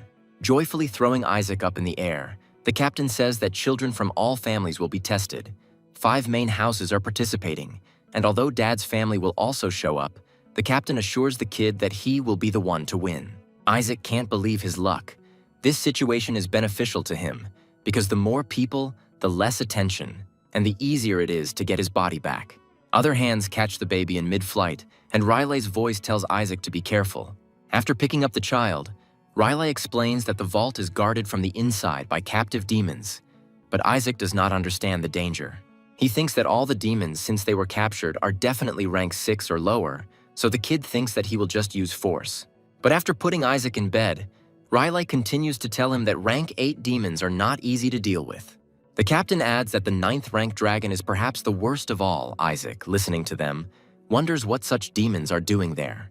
Whisper complains that Joshua is clearly crazy for keeping a dragon where a lot of children gather, but at least Isaac knows a lot about dragons. However, Isaac nervously bites his nails and is not at all happy about the information, because for him, dragons are dangerous in a different sense, since in the past he often deceived them. Isaac remembered how angry the adult dragons would get when a skeleton sold something they shouldn't to younger dragons or an elder. Isaac realizes that the situation is not very good, because dragons have a good memory, and they can also recognize his soul, and Whisper laughs at Isaac, saying that perhaps he should change his master. Isaac analyzes what is happening, concluding that there are rank 8 demons and a rank 9 dragon in the vault, and in his current state, Isaac can only deal with rank 6 demons. So Isaac is aiming to take all the mana cores that Joshua has seen so far. The kid happily commands his assistant to get ready for the extension. A beautiful sunny day, Joshua's majestic estate. Isaac sits on the floor reading a book, Whisper next to him. The baby's face looks like he's about to give up the ghost. The book he's reading is about exorcism and the different ways to drive out the demon king. Isaac regrets that he does not understand how to control the holy power, and therefore cannot learn what is written in the book. Isaac wants someone to simply explain everything to him. He is even ready to control someone else's mind to force them to teach. But Whisper reminds him that the king is going to use the dark power in the center of the clergy, and this could raise the estate to the ground. Isaac is tired. He rubs his eyes sleepily. He's bored because he does not understand anything, because he does not know the theory. Isaac yawns and Riley picks him up. Riley says the baby looks tired. Apparently he had a busy day, and Isaac thinks that children his age should sleep 16 hours a day. While Riley carries the baby to bed, the knight captain looks at the book the child was looking at. Riley raises his open palm over Isaac's head, and Isaac looks at it with interest. Riley casts a restoration spell, and Isaac is filled with strength again, rejoicing at the new holy spell. While Riley talks to the captain, Isaac tries to get out of bed, asking his uncle to also use an attack spell to see how it works. But Whisper asks the master not to move. Whisper reminds Isaac that he needs to get to the annex quickly, and to do that, the adults need to leave, and Isaac agrees with the assistant. He needs to get rid of Riley and the captain quickly, so Isaac quickly pretends to be asleep. But Whisper says that no one will fall for that. But Riley and the knight are only touched by how quickly the baby falls asleep, and Whisper is perplexed as to how they could have fallen for Isaac's poor acting. Isaac just chuckles slyly, and his assistant is amazed at the intelligence of the little people. The adults leave, but Isaac hears them say that the totem is dangerous and needs to be taken away, causing the baby to suddenly open his eyes. Riley says that the totem is very valuable, because it is the first one that Isaac made, and this thing must be protected, and the captain promises to fulfill this order. Realizing that the totem was taken, the kid sheds tears in 3 streams, because he was going to resurrect the demon again in order to use it or pump out mana from it. But thinking that the mana can now be pumped out of the extension, Isaac becomes more animated. The baby climbs out of the crib, already getting ready to go, to which Whisper asks him if the gentleman is really going to crawl to the extension and if he is sure that he will get there today. Isaac tells the assistant that he has a plan and asks him to simply open the door for him. Whisper complies with the order, but warns that he will not be able to carry him the whole way. Isaac flops down on the floor and hears from Whisper that the door is locked from the outside, not only with a lock, but also with a holy spell that his uncle cast, so the kid is angry. Isaac asks to break the lock, but the assistant rightly notes that then everyone will decide that the child was attacked and will run into the room, and Isaac gets even more furious because he really needs mana. He stands near the door, thinking how to break it. But then the door opens, hitting the baby in the face. A boy looks into Isaac's room. The boy enters the room holding the totem in his hand and looks at the baby. Seeing the baby, the boy exclaims in surprise that the child doesn't even know how to walk yet. We are introduced to this boy. This is the son of Gaul. He is also a candidate for sainthood from the house of Joshua. His name is Shuri, and he is 5 years old. Isaac is confused by the fact that he is bleeding, and his assistant is outraged that someone dared to harm his master. Shuri looks at Isaac with resentment. He does not perceive the baby as a rival. He is offended and does not believe that Isaac was able to make a totem that Shuri herself could not make. A spell light appears on the boy's palm, and Isaac watches it carefully. Shuri says that he will become a saint by continuing to perform magic. The boy scolds the baby for daring to want something that belongs to Shuri. But Isaac doesn't listen and quietly uses mana to pull the rattle towards himself. With a sweet smile, the baby sends the rattle flying and it hits Shuri right in the face. Isaac rejoices, realizing that he has found someone who will carry him. Shuri holds her bruised nose, trying to hold back tears, and yells at the baby, asking if he knows who Shuri is. And Isaac draws the right conclusions, because Shuri looks like the bully uncle. Swinging the rattle again, the kid says that he saw the boy gathering holy power for an attack, and therefore deserved a couple of slaps. The baby hits Shuri with a rattle, who falls to his knees and drops the totem, trying to protect himself from the blows with his hands. Rather than allowing himself to be hit again, the boy puts up a small protective barrier, telling Isaac not to think of himself as someone special. Isaac looks at the new spell Shuri used with interest. The boy boasts that at his age no one can use a third-tier spell, and then plans to show the kid another spell. He casts a third-tier offensive holy spell, Radiant Holy, preparing to attack Isaac. Isaac is truly impressed by what he sees, but he is not afraid of this magic. He is simply learning new things. Grinning, the baby says thank you to Shuri in his baby talk, soaking up his knowledge. Isaac erects a protective barrier around himself, much larger than the one used by Howl's son just recently. Shuri is shocked by the power and size of the spell the baby cast. Isaac laughs with joy that he learned a new spell from the boy because his uncle did not teach him this. And with the next spell, Isaac is going to repeat the attack, exactly the same as Shuri did, but much larger in size and power. Shuri looks at the approaching attack spell with fear. Isaac thanks the boy for the lesson. Shuri tries to escape from the attack and asks Isaac to stop. But the attack reaches its target and the baby admires the blue fire burning. Whisper tells his master that it was a nice sight, but that members of this family cannot be killed. Isaac does not understand why the assistant is talking about murder, because he did not even hit the boy. Shuri lies on the floor, covering her head with her hands and in complete shock from fear. Embarrassed by his fright, the boy gets to his feet and starts yelling at the baby that he shouldn't scare him since he can't hit. But Isaac just chuckles. Shuri swings at the baby, saying that he will never be able to defeat him, a candidate for sainthood. But a voice is heard from the side. The boy turns around in fear at the sound. Behind Shuri stands the Shadow Lich, who asks him how he dared attack the king. Towering over the confused boy, the Lich asks if Shuri wants to die while the boy holds on to the pet demon. Seeing the demon, Shuri simply begins to cry, realizing that he cannot cope with the Shadow Lich. Isaac sits on the demon's shoulder and asks the boy why he is sitting there. With a menacing smile, Isaac orders Shuri to carry him. Shuri walks through the estate at night, repeating to herself what his name is and that he will definitely become a saint, escape from Joshua and become a pope. But now, for some reason, some toddler is bossing him around and Shuri is shocked by the situation.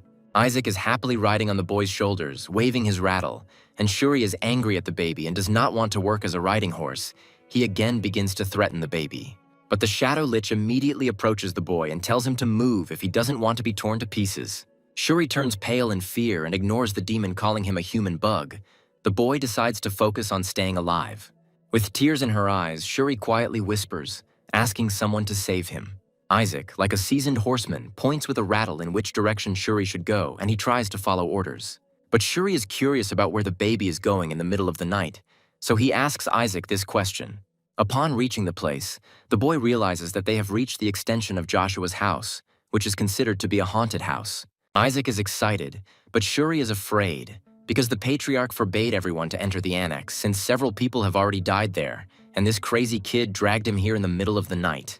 Isaac and Whisper exchange a sly glance, and the assistant reports that it looks like several dozen people died in the annex. Looking at all the mana cores, Whisper says that one would have to train to death for decades to accumulate that much. The baby points the rattle forward, ordering Shuri to move, but the boy does not want to go in, and the adults have forbidden it. But the Shadow Lich leans towards Shuri's face again and tells him to shut up and go. Shuri is forced to comply, and they find themselves inside that very annex. Shuri is beside herself with fear, but Isaac simply looks around the room in a businesslike manner, noting the state of the extension inside. The kid notices a door ahead, and his attention is drawn to a light haze curling around the door. Whispers inform the gentleman that the entire building is sealed. There is some kind of barrier on the door. Isaac is very disappointed. Shuri trembles and asks Isaac to come back, since everything inside the building is sealed anyway. But Isaac notices something and pulls Shuri's hair hard, making him cry in pain, not understanding why he is being done this. Shuri asks to let go of his hair, but then he himself sees what the baby was looking at. On the walls hang huge frames with portraits covered with glass. Shuri recognizes past patriarchs in them. Shuri thinks out loud, thinking that Isaac wants to take the patriarch's place and that he will not succeed, because Shuri herself wants to take that place. But the baby does not listen, imbuing the rattle with strengthening magic. The next second, the rattle flies into the glass with a whistle. Shuri's eyes bulged from what she saw and her jaw almost dropped to the floor. Isaac controls his toy to break all the glass on the portraits, and Shuri yells at him that he's gone crazy. The kid rightly points out that there is no need to put barriers on portraits. As soon as the glass fell from the paintings, Whisper reported that the barrier had been destroyed throughout the entire hall, and Isaac was pleased with his ingenuity. The baby immediately jumps joyfully onto the floor, and Shuri asks him where he is going. With a sly face, the baby rolls towards the door to get to it faster while Shuri continues to scold him. Isaac, having reached the room, opens the door with a joyful smile, feeling delighted by the filling of the room. Isaac orders Whisper to close the door, but Shuri rushes after him, asking what he is doing. Smiling widely, the baby turns to the boy, mentally saying that a child like Shuri doesn't need to know this. Left alone, the baby focuses on the energy that fills the room. Shuri knocks on the locked door from outside and tells Isaac to get out of there quickly, or he'll call the adults and tell them everything. Continuing to pound on the door, Shuri threatens the boy that if the adults find out, Isaac will be kicked out, and the boy does not notice the stranger's steps behind his back at all. But Riley calls the boy's name and Shuri breaks out in a cold sweat, realizing that he's been caught. Riley asks what Shuri is doing here, and turning around, the boy says that his uncle came at the right time because Isaac is a monster. But one of the elders starts scolding Shuri because he knows he's not allowed in the annex. But he came and even brought Isaac with him. The boy makes a confused face and does not understand why the adults are angry at him. The elder says that so many people saw Shuri carrying Isaac on his back, and there were traces of attacking holy magic in the boy's room, so everyone considered the boy a villain. Shuri tries to justify himself by saying that he really did all this, but he was forced to. No one listens to the boy's excuses, Riley, putting his hands on his nephew's shoulders, tells him that this time he has gone really far. You can't offend a baby who hasn't even been weaned yet. Riley asks Shuri where he locked Isaac, and the boy begins to cry, replying that he didn't lock him anywhere. While Shuri explains that Isaac came in on his own, Riley hears rustling sounds coming from behind the door. Riley approaches the locked door and calls out to Isaac, while the elders whisper about Shuri's bad behavior. Riley opened the door with excitement. Isaac sat on the threshold in tears to pretend to be innocent, and so that the adults would not guess anything and would feel sorry for him. The elder asks if the baby is okay, worried that he looks scared, and Shuri doesn't understand what's going on and why Isaac is crying. Riley soothingly presses the baby to her chest, telling everyone that the child is fine. He was just scared, but nothing happened. Riley gives Shuri a very stern look and says that he should be ashamed. Shuri is crying. He is offended that no one believes him. He really is not guilty. Isaac, like a true actor without an Oscar, peers over his uncle's shoulder and thanks Shuri for filling his belly. Seeing this, Shuri gets angry and calls Isaac a brat in her heart, which greatly surprises the elder. At this time, Isaac is happy that he received so much mana, more than he expected. He could only get so much mana after 100 years of training, and now he will be able to implement his plan much faster. Isaac laughs maliciously, and a dark aura thickens around him. But Riley decides that it is because the baby is really scared. The next morning, Joshua's estate. Isaac and Whisper are reading a book, but Riley comes and says that he wants to introduce him to someone. The baby raises his head with interest. Next to Riley stands a girl with a short haircut. Uncle calls her Asili and tells Isaac that she will be his assistant. The girl then introduces herself, calling herself the Paladin of the House of Joshua, Asili Lark. She kneels before the baby and says that she will serve him until she dies, to which Isaac purses his lips in displeasure.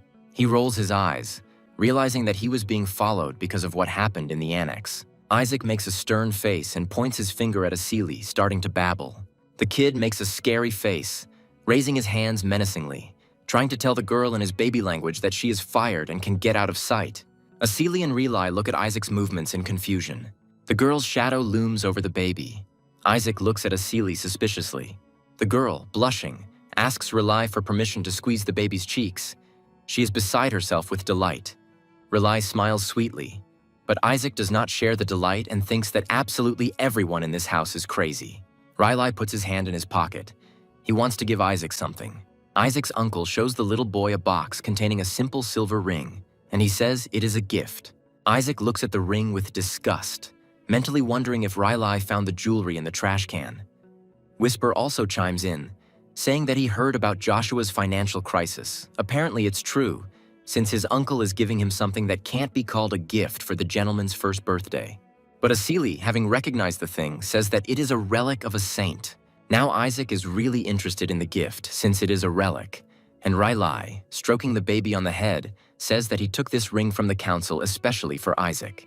Isaac realizes that this is a real relic. It is this ring that the saints used in the battles against him, and this ring contains a small miracle of God. In Isaac's hands, the ring becomes covered with a bright glow. This is the holy power stored in the ring. Isaac is already making clever plans on how to fix the ring if it breaks, because right now it looks pretty fragile and will most likely break after a couple of uses. Howl stands under the tree and looks angrily at Isaac and his new gift. Isaac sees his murderous gaze and understands that this is the best proof of the ring's authenticity, because Howl looks at his little nephew as if he is ready to kill him. Howl decides to approach the baby, calling him his cute little nephew. He smiles widely at Isaac, complimenting him. Uncle asks if Isaac is comfortable in this place, but Isaac and Whisper are completely shocked by his smile and kind words. Gowl tries to keep his face and smile, but he thinks to himself that everything is getting complicated. He even broke the blessing device. But everything went wrong, and now Isaac has received the relic of the saint. One of the elders had no problem giving Riley a ring for the baby since he wouldn't be able to receive the blessing, and Howl saw it. Gowl even asked to give the relic to Shuri, since it was so easy to ask for such a valuable thing. But the elder says that Shuri has already received a blessing from the Holy Throne and there is no need to be greedy. Howl was angry because he wanted to take this ring and give it to the Holy See, and now the ring is in the hands of a baby who won't even understand the value of the thing. Howl puts on a businesslike air and tells Riley that if he was going to give the baby a gift, he should have chosen something better than such trash. But Riley is outraged by the way his brother talks about holy things. Howl says that Isaac and his precious nephew are too, and Howl has a box in his hands. He opens the box in front of the child, and in it lies an expensive-looking gold ring with a stone. Gowl says that this thing is imbued with blessings from the Holy See, and it is this ring that will be able to bring more benefit to the relic storage, and Riley will never be able to get something like this. Riley watches what is happening with interest and surprise. Continuing to smile openly, the uncle offers the little boy to take the gold ring and give him the old silver ring. But Isaac only responds by slamming the new gift into Howl's face with all his might, saying in his childish language that the ring smells terribly of Dad. And then he sends the ring into a long flight, while his uncle is in shock. Riley and Asili silently watch everything that is happening, and Gowl watches as the ring falls somewhere into the water. Riley is surprised by Isaac's action, because the ring from Gowl looked 1,000 times more expensive than the one he gave. Isaac smiles sweetly at Riley, showing the silver ring in his hand.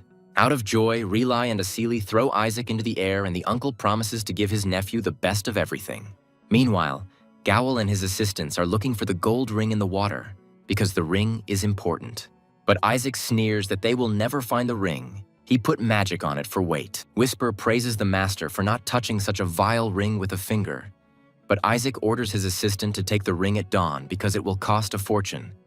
Whisper is not delighted, but agrees to carry out the order. Howl screams, falling to his knees, because the ring is lost, but the servants do not know how to help him. In his office, the man scolds Isaac in front of the knight, saying that the brat can't even imagine the cost of the ring. But Gowl quickly calms down, saying that the child will not be able to use the item correctly anyway. Howl continues to tell the knight that in order to use the silver ring, one must absorb the holy power of at least 20 people, and this is impossible. So the ring will be useless for Isaac, since it is unlikely that even 10 will come to his first birthday. The next day, people gather at Joshua's estate. Many families arrived with their children. They walk around and greet each other, introduce the children.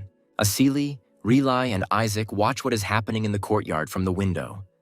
The girl is surprised at how many people have gathered, because there are more than 148 candidates for sainthood alone. And taking into account the nobles and servants, there are more than 4,000 people there.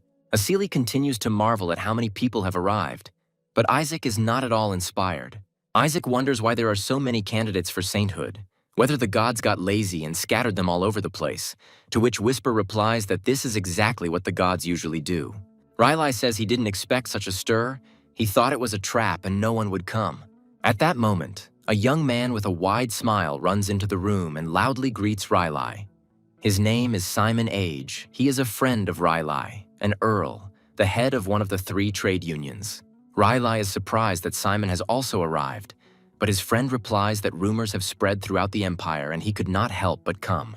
Simon continues to chatter about how everyone realized that it was not a trap and decided to come and look at the weaklings of Joshua. His words do not please Relai and Asili. Simon says with a smile that he couldn't miss such a moment because even his dad's family would be coming. Isaac was surprised to hear about his dad. Riley tells his friend that dad's family would never participate.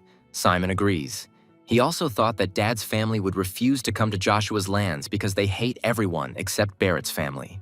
The shadow approaches the door, from where a conversation can be heard, where Relai asks his friend to be quieter, but he does not see anything wrong in his words, reminding that his son is also a candidate for sainthood, and the Pope's family should not interfere. And yet Relai asks to be careful with words. The conversation is interrupted by the door opening and the person entering recalling the old saying that there is nothing more dangerous than a vulgar friend. Dad stands on the threshold with a poisonous smile, adding to his words that the wisdom of the ancestors is always right. Simon immediately became quiet, realizing that he had said too much and that his dad had heard him. Relai is confused. He doesn't know what to say in his defense. The cardinal smiles grimly, saying that he never thought that such a weak man from the Joshua family would organize such an event. He also says that he hopes that Isaac can bring back something from the relic vault to save the family's face. The Pope looks ahead, expressing a desire to see the child Joshua, who dared to call himself a candidate for sainthood, but he does not see him. At this time, Asili hides Isaac behind Riley's back, making his face even more disgusted. Pope Hirej Barrett says that this is a great opportunity for Joshua, and he will sincerely pray that the candidate for sainthood will bring glory to the name of this family. Riley senses a catch. He begins to think that this could be a trick on the part of the Holy See, because it is strange that the number of candidates has grown from 25 to 148 in just a week, and this can only be explained by the fact that the Holy See turns a blind eye to the fact that even the lower families have put forward their candidates. Riley turns to Isaac with concern, realizing that once all the candidates are placed in the vault, each of them will want to throw out the weakest one in order to win, meaning they could harm the baby during the chaos. Asili is worried, also understanding the situation, but Isaac just calmly picks his nose, sitting in the girl's arms, not caring about the upcoming test. This is the Joshua family crest. We are told that the boys of the Joshua family always had good looks and an impeccable family reputation, but other than that, they were always useless. But there were those who wanted to obtain Joshua's superior genes by marrying their daughters to him. Or there were those who tried to gain the favor of the Pope, who hated the holy race. For such people, the Joshua boys were ideal prey. An unknown hooded man gave the child a bottle, asking him to give it to baby Joshua, explaining that it was a prank. The man said that this bottle contains something that will not kill the child, but will prevent him from doing anything. The man ordered the contents of the bottle to be mixed with water and given to the baby, saying that the container contained holy poison, and with its help, one could teach the boy a lesson about how cruel the world can be. However, there were already a bunch of such bottles lying on the floor. Many children watch with their mouths open as what is happening. And Isaac happily finishes another bottle of this kind, not paying attention to the surprise of the other children. After finishing the contents of the bottle, Isaac squints with pleasure, wiping his mouth as if he had just drunk a can of beer. The baby laughs, swinging the empty bottle in the air, but the other children are scared to look at how much he has already drunk.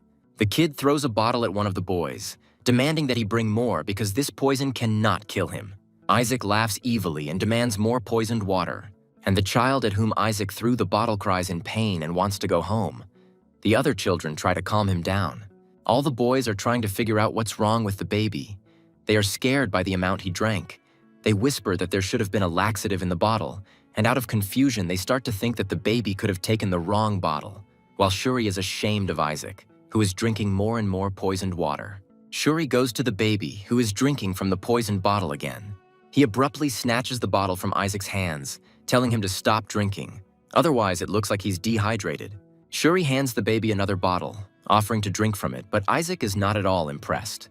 He throws the object in the boy's face, babbling as he replies that the water he brought is not poisoned and therefore he doesn't need it.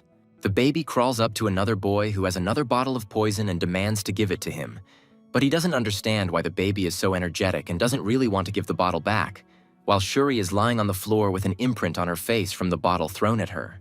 A child with a bottle in his hand says that it contains holy poison, which greatly surprises another child, because he is sure that the baby will die from this, and Isaac is very surprised to hear about holy poison. Tired of waiting for another dose of poison, the baby attacks the children with a bottle, trying with all his might to take away the thing he needs. Isaac gets into a fight with the boy, wanting to take the bottle away, while the other children talk about the baby's incredible resistance to poisons. The boys whisper that perhaps the baby knows that the water is poisoned. Some children assume that the baby has a high rank of spells against poisons. Others say that by drinking all the poison, Isaac is deliberately trying to save others. But Shuri is sure that this is not so. Suddenly, Shuri looks up to look at the boy who just approached, distracting herself from her thoughts about Isaac. A boy with silver hair and golden eyes, dressed in a long white robe, asks if others consider the child's behavior self-sacrifice. Shuri jumps to his feet, realizing that it is Kaina Barrett in front of him, and the boy is very surprised by his presence, because his father's family has never participated in the trials before. The child with yellow eyes is indeed named Kaina Barrett, and he is the direct heir of his father's family. The other children are also surprised and do not understand what a child from the father's family is doing in the vault of a saint that Barrett's family hates. Isaac, who managed to defeat the boy and take away the bottle of poison, sits and listens to conversations about how, apparently, the winner of the test is known in advance. Looking at Kina, Isaac ponders the boy's strange hair color, wondering if it might even have been dyed, since everyone else in their family has brown hair. At the same time, Kina explains to those present that his presence is not at all strange, because the Pope's family is the head of all the clergy, which means that the repository of the saints' relics also belongs to them. This statement discourages Shuri. Kina boasts that he has come to take what is rightfully his. The other children are confused. Isaac smirks at the boy's arrogant speech and thinks that this really confirms his relationship with his father. Isaac also sees Kina's holy power, realizing that it surpasses the bishop's holy power, and this impresses Isaac a little. The kid understands that a candidate for sainthood is expected to have enormous holy power. While Isaac examines his father's descendant, Kina tells the others how vile it is to mock a child in an attempt to humiliate the family of the estate's owner. Sitting down on her knee in front of the baby, Kina says that the child cannot be resistant to poisons, and it is the power of the saint trying to protect him. With a kind smile, Kina reaches out to Isaac to cleanse the baby of the poison. Kina tries to take the baby in her arms, which has gathered holy power, the other children whisper, admiring the boy's holy power and his ability to use the detoxification spell. But Isaac does not believe in Kina's good intentions.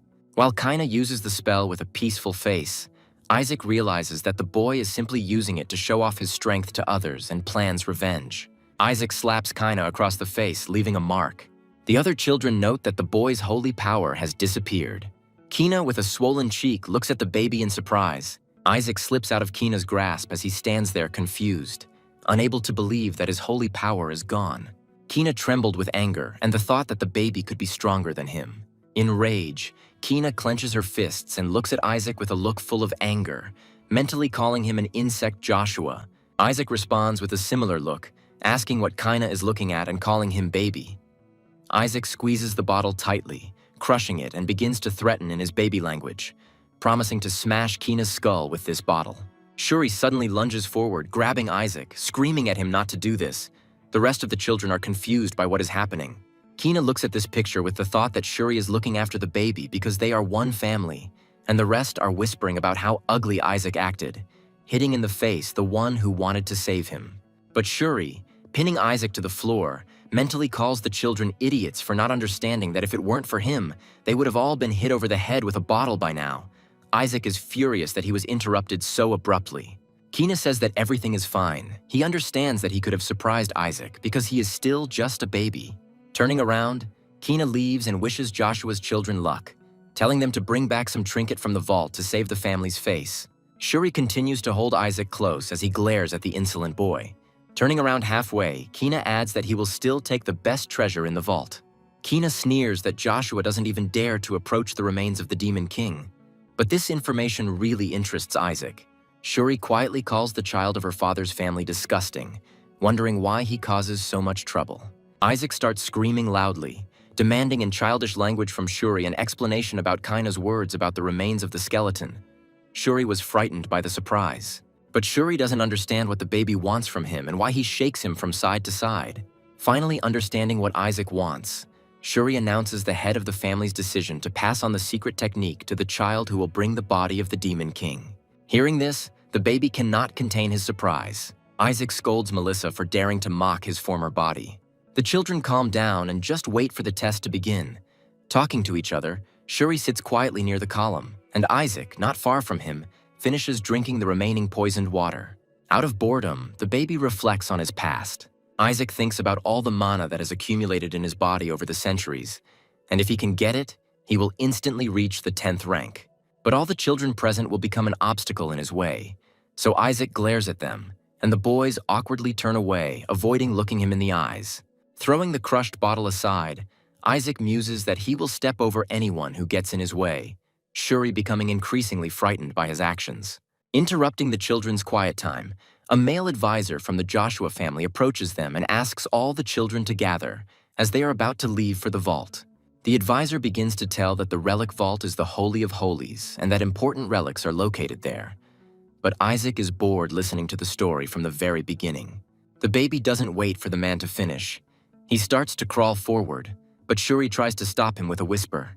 A cloud of dust rises and Shuri turns away to cover her face. Everyone is distracted from the elder's story, and Shuri tells the man that it is Isaac. The baby, having strengthened himself with magic, joyfully rushes forward. The elder shouts after the kid that he can't go there. There is a restricted area there and he can activate the traps. The children, watching Isaac's behavior, silently open their mouths. Having recovered from the initial shock, the man rushes after the baby and all the boys rush after him. Kina yells at the others to make sure they stop the little bastard. At this time, in the banquet hall of Joshua's house, the adults are waiting for their children. Relai and Asili stand aside, and the girl expresses hope that the young master is all right. One of the servants comes out onto the balcony and attracts the attention of everyone present by creating a magical sphere and announcing that they have established a connection with the inner space.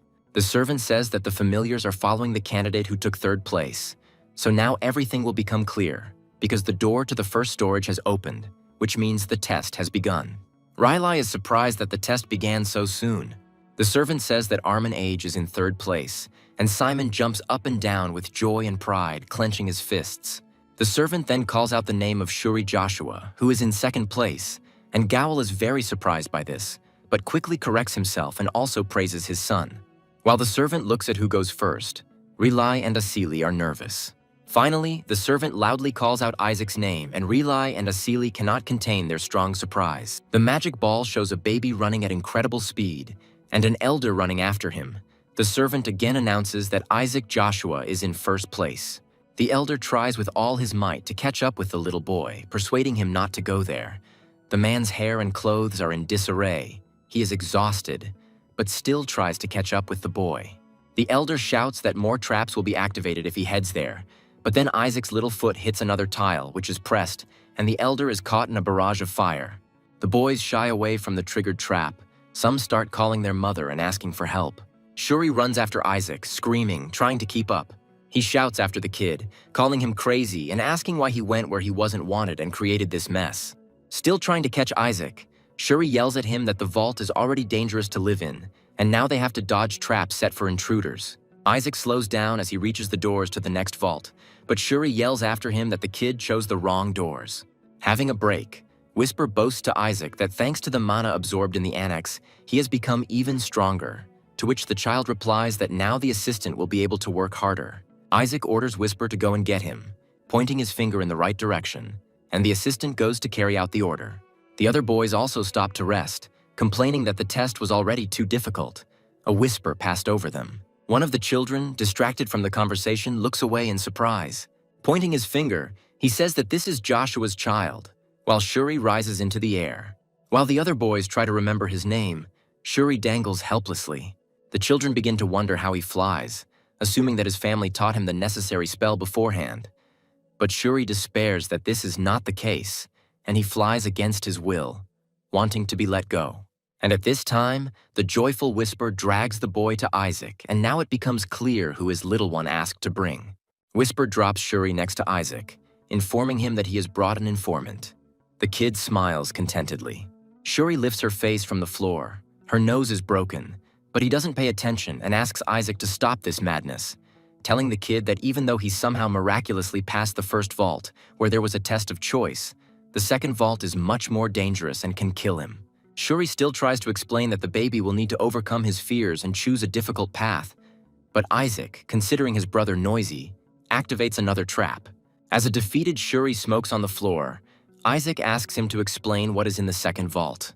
Shuri forces herself to explain that once they enter the vault, they must not attack the enemies under any circumstances. The kid is surprised, calling the information nonsense and does not understand why he cannot attack. But Shuri says that this is the only way. No matter what appears there, you just need to stand for 3 minutes until they disappear. Shuri tearfully asks Isaac to confirm that he understood everything for sure, otherwise they will both die. Isaac understands that the next test will be patience. Shuri doubts Isaac, reminding that someone really died in the second vault. The kid is ready to comply with the conditions because they are not complicated. He just needs to not attack for 3 minutes. With these thoughts, he opens the door of the second storage. As the door opens, a voice welcomes everyone to the level of equanimity, telling them that patience is a virtue and reminding them to remain calm and steadfast. Isaac looks into the opening room with a sweet face, and the voice continues that patience will definitely lead to light. Next, we are shown a group of children led by Kina. The boy asks Kina if everything is okay, since they are the last ones to go. Kina, with a cheeky grin, replies that there is no need to go down a dangerous path. Cannon fodder will do everything for them. Kina reminds the boys that there is an 8th-rank demon at the entrance to the second storage facility, and the rest of the children will most likely be stuck there. Pleased with himself, Kina points forward. The boys look at the bright light at the end of the corridor. Kina says the test has already begun. When Shuri and Isaac saw who was speaking to them from behind the door, they felt a chill and goosebumps run through them. A young man in white robes, looking like a god, greeted the children with a sweet smile. Without even letting the man who met him finish his sentence, Isaac immediately attacked him with a spell. Less than 3 seconds had passed.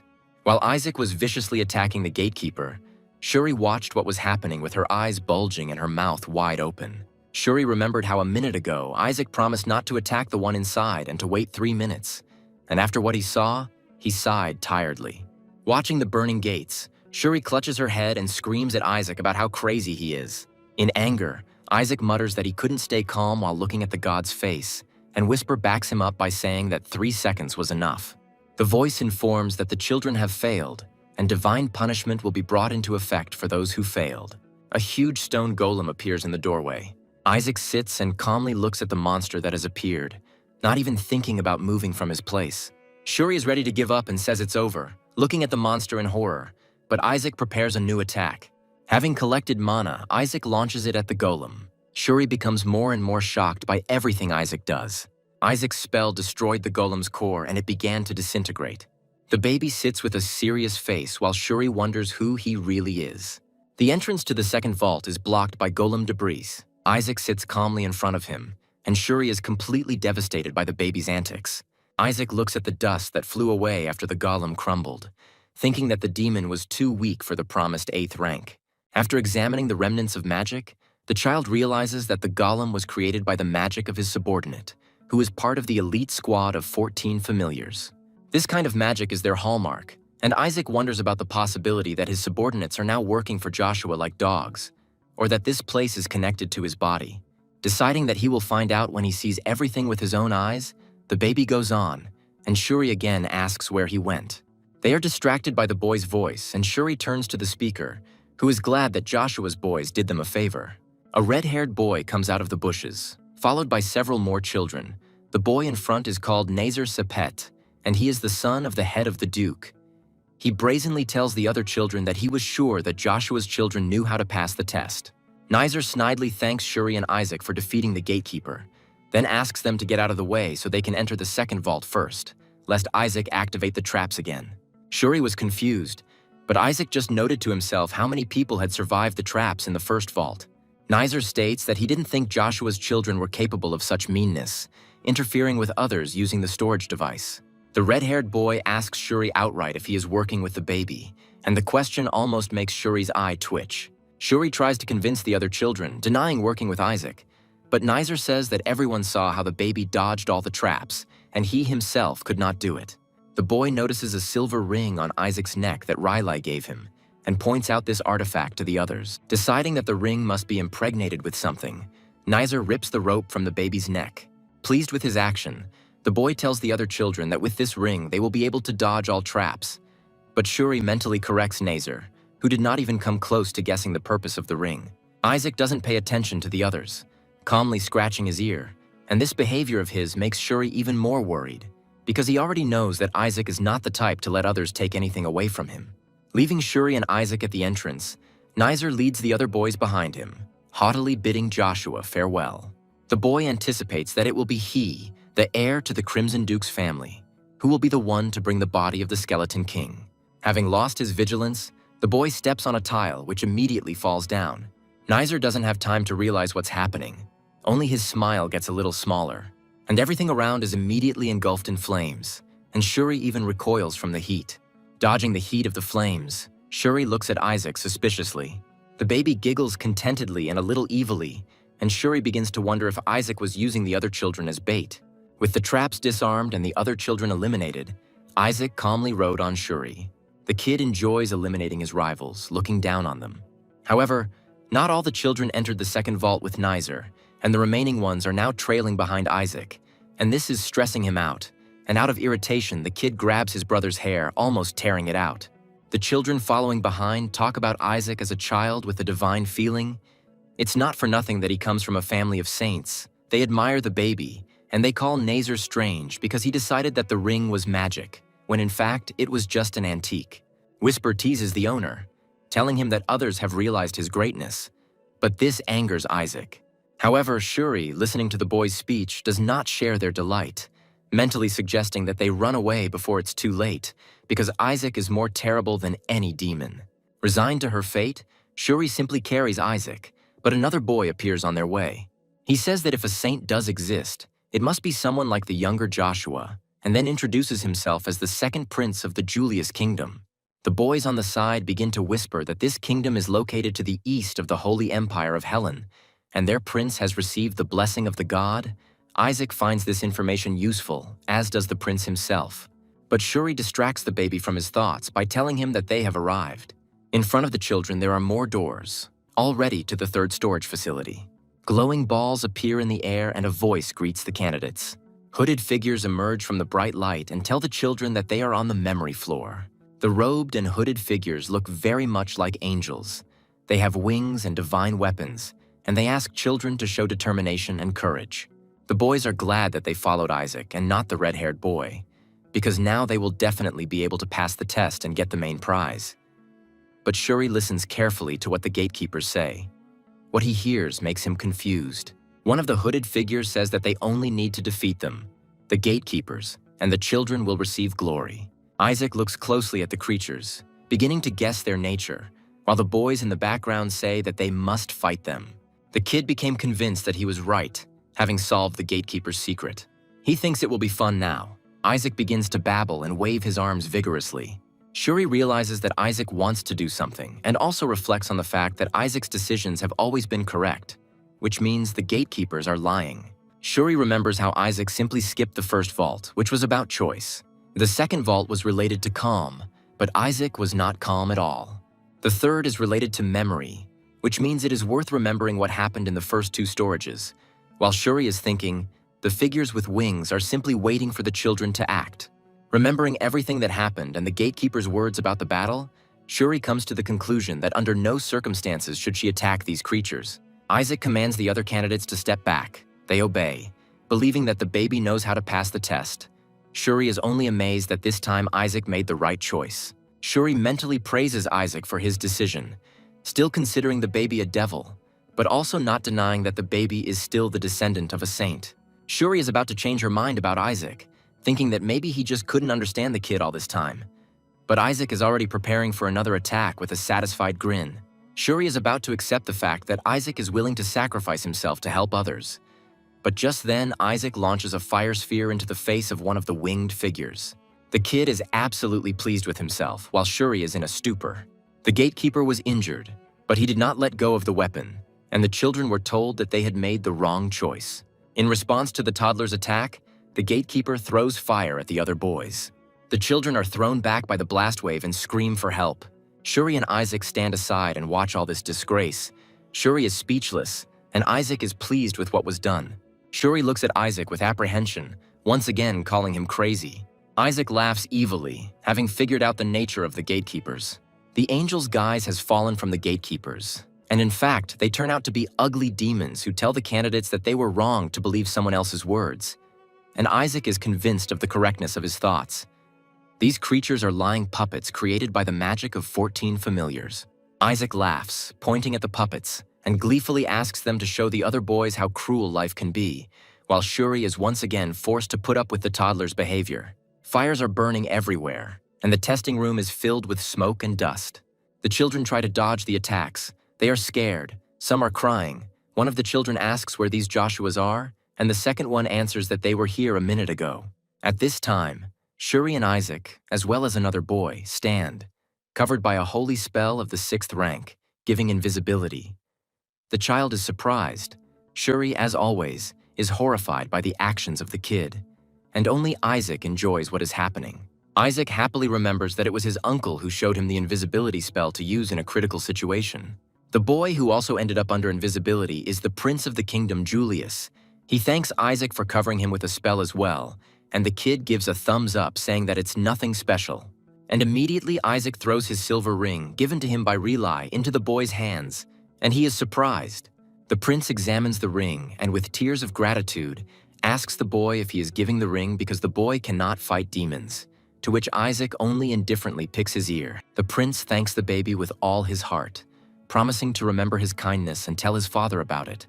But the ring has already begun to glow with magic. The bright light that enveloped the child began to suck all the life force out of him, frightening Shuri, who was standing nearby. Whisper admires his master again, and the baby is happy with the ring's effect, because the prince had the greatest holy power. Isaac laughs evilly, satisfied with the result, and Shuri, looking at his terrifying smile, thinks about what kind of monster her uncle brought into their family. The other children desperately try to fight the puppets using holy power and all their knowledge. The demons pounce on the children, telling them that they must accept their punishment. The boys work together to defeat the gatekeepers using defensive and offensive magic. The child was already ready to cast an attack spell at the puppets, gathering a fireball in his hand. But suddenly he fell down, exhausted, enveloped in mana, and his partner was confused by what had happened.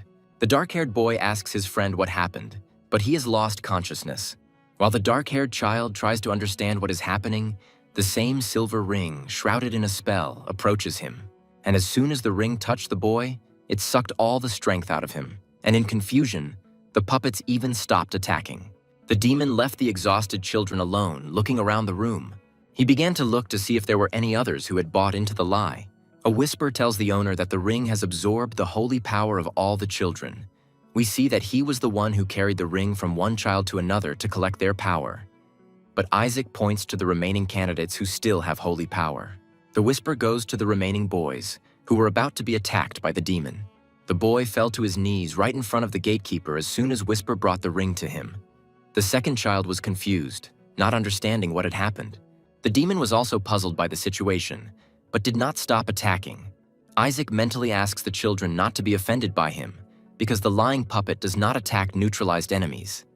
And the kid thinks that it is better to lose consciousness from the fact that the holy power was sucked out of you than to be subjected to a physical attack. Whisper tells Isaac that everything is almost ready. But suddenly a fireball appeared, and Whisper wonders what it is. The fire immediately covered one of the gatekeepers. A spark from the burning demon hit Whisper, and he was also hurt. The child who came up looks straight at Shuri and Isaac, even though they are hidden by invisibility, and says that he finally found him. We see that it was Kaina who dealt with the puppet. He entered confidently, turned to Isaac, and the holy fire was still near him. Isaac, unlike Shuri, is not at all impressed by the boy from his dad's house. He only thought that he finally showed up, because he had not been seen since the beginning of the test. Shuri continues to look at the spell created by Kaina in amazement, calling him a genius. The invisibility has completely worn off the children. What Shuri was so surprised by was the huge firebird that was Kaina's holy spirit. And Shuri was shocked by the boy's ability to summon a holy spirit at such a young age. Kina tells Isaac that the baby surprised him, as Kina thought that he was the only one out of all the candidates who could defeat the demon. The son of the house, Barrett, asks if Isaac deliberately lured the other children into a trap. Kina is about to threaten the baby, but the boys, who have come to their senses, abruptly interrupt Kina, saying that he is wrong. The boys take turns telling that Isaac actually tried to pass the test for them and even told them which direction to go. They call Isaac their benefactor. Isaac himself doesn't understand why they think this way and says that they are out of their minds. And Whisper chuckles that this is what people call Stockholm Syndrome.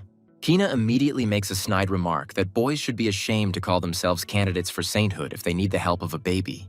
The dark-haired boy is outraged by Kina's words, answering him that he himself was hiding the whole time while the others were looking for traps, and speaks as if he had done a great deed. The other children pick up on the boy's speech, starting to whisper that Isaac is more like a saint, since Kaina himself escaped all the trouble, and they promise to tell their parents everything as soon as they get out of this place, and want to ask their parents to follow Joshua's family. Shuri mentally protests that Isaac is actually sucking all the strength out of them, but she doesn't say anything out loud, and the baby silently watches all this, smiling happily. The dark-haired boy continues to defend Isaac, insisting that without him, everyone else would be in big trouble. The boy's speech is interrupted, and he turns around abruptly at the noise behind him. A new fireball appeared in the hall, rising to the ceiling. The walls and floor of the storage room began to shake, frightening the children, who immediately stopped all arguing. And another gate appeared. The children decided that these were the doors to the next storage, which meant that the previous test was completed. The fireball hovered in front of the new gate, and a voice from the ball congratulated all the candidates on completing the test, and also said that he was the last gatekeeper before entering the main repository of relics. The voice then offers the children a choice: to take the treasure right here and finish the test, or to enter the vault. Kina looks at the ball with suspicion. One of the children immediately replies that naturally they want to enter the vault, but the gatekeeper interrupts him, reminding him that he must choose wisely. The voice again asks the question about choice, and the children are already doubting what is right. The gatekeeper adds that if the children can pass the test, they will find the treasures of the main vault, but if not, they will die. The children's mouths dropped open in fear, doubting their decision. Whisper tells Isaac that he recognizes the mana that is felt from the voice, and Isaac confirms the assistant's words, agreeing that it is a dragon. Isaac squints suspiciously, thinking that the words about death in the vault are definitely not a lie. The dark-haired boy says that he still wants to pass the test, and the second child picks up that they went through a lot before getting to this place, and they want the treasure from the main vault, because then they can become saints. The other candidates immediately repeat each other, and in the end, no one refuses the test. Everyone wants to get into the next storage. The voice agrees to conduct the test, since all the children are so determined. After the gatekeeper's words, everything around shook, frightening the children, and only Isaac and Whisper were sincerely happy about the start of the test. The fireball began to grow, filling the entire room with bright light. Stone chips began to fall from the walls, and the children froze in anticipation of the test. The boy standing closest to the others covered himself with a cloak to protect himself from the dust and light.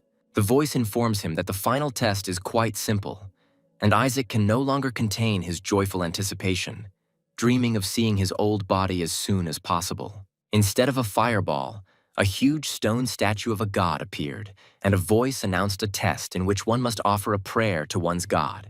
The boys gathered closer, looking at the statue of the god. The voice, now coming from the statue, repeats the task of offering a prayer, adding that only those who have proven their faith will pass on. The children discuss whether it is too easy for the test to just kneel and pray. At this point, Isaac had already made a dissatisfied face, firmly deciding that he would never do what the statue said. Remembering the face of the real God that Isaac had to deal with in the past, he decides to never kneel before this bastard who deceived Isaac for hundreds of years, and in the end, tried to seal him. Finally making up his mind, the dark-haired boy steps forward, saying that there is nothing difficult in simply praying to his God. He kneels down and recites words of prayer, offering worship. The statue praises the boy for his diligent studies and says that he has passed the test. The child is happy, and the others immediately decide to follow his example. While everyone is busy with the test, Isaac jumps off Shuri's shoulders with a sly expression on his face. Shuri tries to stop Isaac by telling him to pray, but the kid kicks his brother in the leg, outraged at why on earth he should. Shuri fell down from the blow and is angry at Isaac while the toddler looks at the child who stepped forward. Kina came out in front of all the children and said that in the Holy See he was taught how to pray correctly. He shows others the correct posture for worshiping the Lord. The boys immediately chime in that they want to do the same. One of the children was confused and hesitated, but the voice immediately asked what they were waiting for, and if they changed their minds, death awaited them. Having come to his senses, the boy replies that he has not changed his mind and will definitely do what is required. The remaining children repeat after him and kneel down, but the statue turns its attention to Isaac, who is not going to kneel, and asks why. Isaac replies with irritation that he is not crazy enough to do such a thing. The other children turn to look at the little boy, asking what is wrong with him and if he has problems with his faith. The children whisper about rumors that Joshua's family is losing faith, and Shuri, standing in a prayer pose, mentally asks Isaac to stop disgracing the family name and just pray. But Isaac ignores all words and looks. Kina, smiling, thinks that everything is being recorded and the baby may lose the chance to become a saint. Kina starts praying again, reassured that Isaac is no longer a competitor, because even with his enormous talent, without faith, everything is useless. The statue tells Isaac that such behavior is highly disrespectful to the saint's family, to which the kid just brushes it off. He doesn't care. Isaac protests that he would rather die than kneel before this piece of shit, to which the statue falls silent. The kid tells the statue that it could kill him, and immediately feels pressure. With its power, the statue tries to force the baby to kneel by exerting magical pressure. But Isaac resists with all his might, not wanting to fulfill the will of the gatekeeper. Continuing to press Isaac with magic, the statue calls him a blasphemer and orders him to perish. And yet the baby does not give in, resisting the magic and mentally sending the statue to hell. Tired of enduring it, Isaac summons magic, intending to destroy the statue, although Whisper warns that it is dangerous. At the last moment, when Isaac is about to attack, the statue suddenly smiles, pleased with the baby's behavior. Not expecting to hear something like this, Isaac dispels the spell, looking up at the statue in surprise. Whisper also cannot understand what happened, but the gatekeeper informs that the little candidate has passed the test and can go further. Kina and the other children are stunned by what they hear. Jumping to her feet, Kina begins to shout that, following the will of the gatekeeper, everyone began to pray, but Isaac refused and passed, and this is not fair. The statue replies that only the baby showed his faith in God, and that is why they let him pass further. Isaac is in shock from what he heard. He does not understand what he did. The gatekeeper stops smiling and asks the children if they really don't understand why Isaac was the only one who was right, and then tells Kina that he knelt before a statue and not the god himself. The boy was confused by the gatekeeper's words. The statue continues to scold the children, asking if their faith is really idol worship. Shuri immediately understands what the gatekeeper is talking about. Even if the statue looks like their god, it is still an idol, and the children were deceived. Other candidates try to justify themselves by saying that the statue looks exactly like the Lord on holy images, although some object that the Holy Scriptures say that one should not worship statues. The gatekeeper asks the children to pay attention to the little boy, because even under the threat of death, he did not give in and kept the faith, and that is why only he can go further. Isaac stands there smirking at how it all turned out, and his assistant makes fun of him for his faith. But Isaac just shrugs it off. Kina turns angrily to Isaac and says she can't accept this. Kina tries to challenge the statue's decision, arguing that the baby can't even talk or walk, and there is no evidence that he is kneeling outside of his faith. Whisper says that the boy is partly right, but still, Isaac did not want to kneel, and the baby nods in agreement. Trying to prove her point, Kina asks why Isaac doesn't have the stigmata if his faith is so strong. The little boy froze in confusion upon hearing about the religious sign. Kina says he has the stigmata, like any candidate for sainthood, but not Isaac. All the kids turn to Isaac, whispering among themselves after Kina's words. Smiling with smugness, Kina looks at the baby, mentally telling him to give up, because he can't be a candidate for sainthood without the stigmata. The statue ponders Kina's words, but in Isaac's defense, says that he does not have the stigmata because he is still a baby. The children look questioningly at the statue, not believing their ears. Tired of standing in one position, the statue suddenly begins to pick its nose, and the children watch in amazement. Kina screams that it doesn't make sense, but then asks the gatekeeper if he could have moved all this time. Ignoring the last question and continuing to pick his nose, the gatekeeper says that he is serious in his words. Isaac is too young for the stigmata and asks to trust him. Kina, and everyone else after him, begin to resent the fact that a child without a stigma can enter the vault and demand the same for themselves. But the gatekeeper tells them that they must realize that they are not special because of the religious mark on their body. The statue asks if everyone thinks the same and wants to get into the vault, and the children answer in the affirmative. The gatekeeper then promises to send all the candidates to the vault since they so desire, and the boys are glad that they will be allowed to enter. However, Shuri is confused that the gatekeeper agreed so easily, and the statue continues.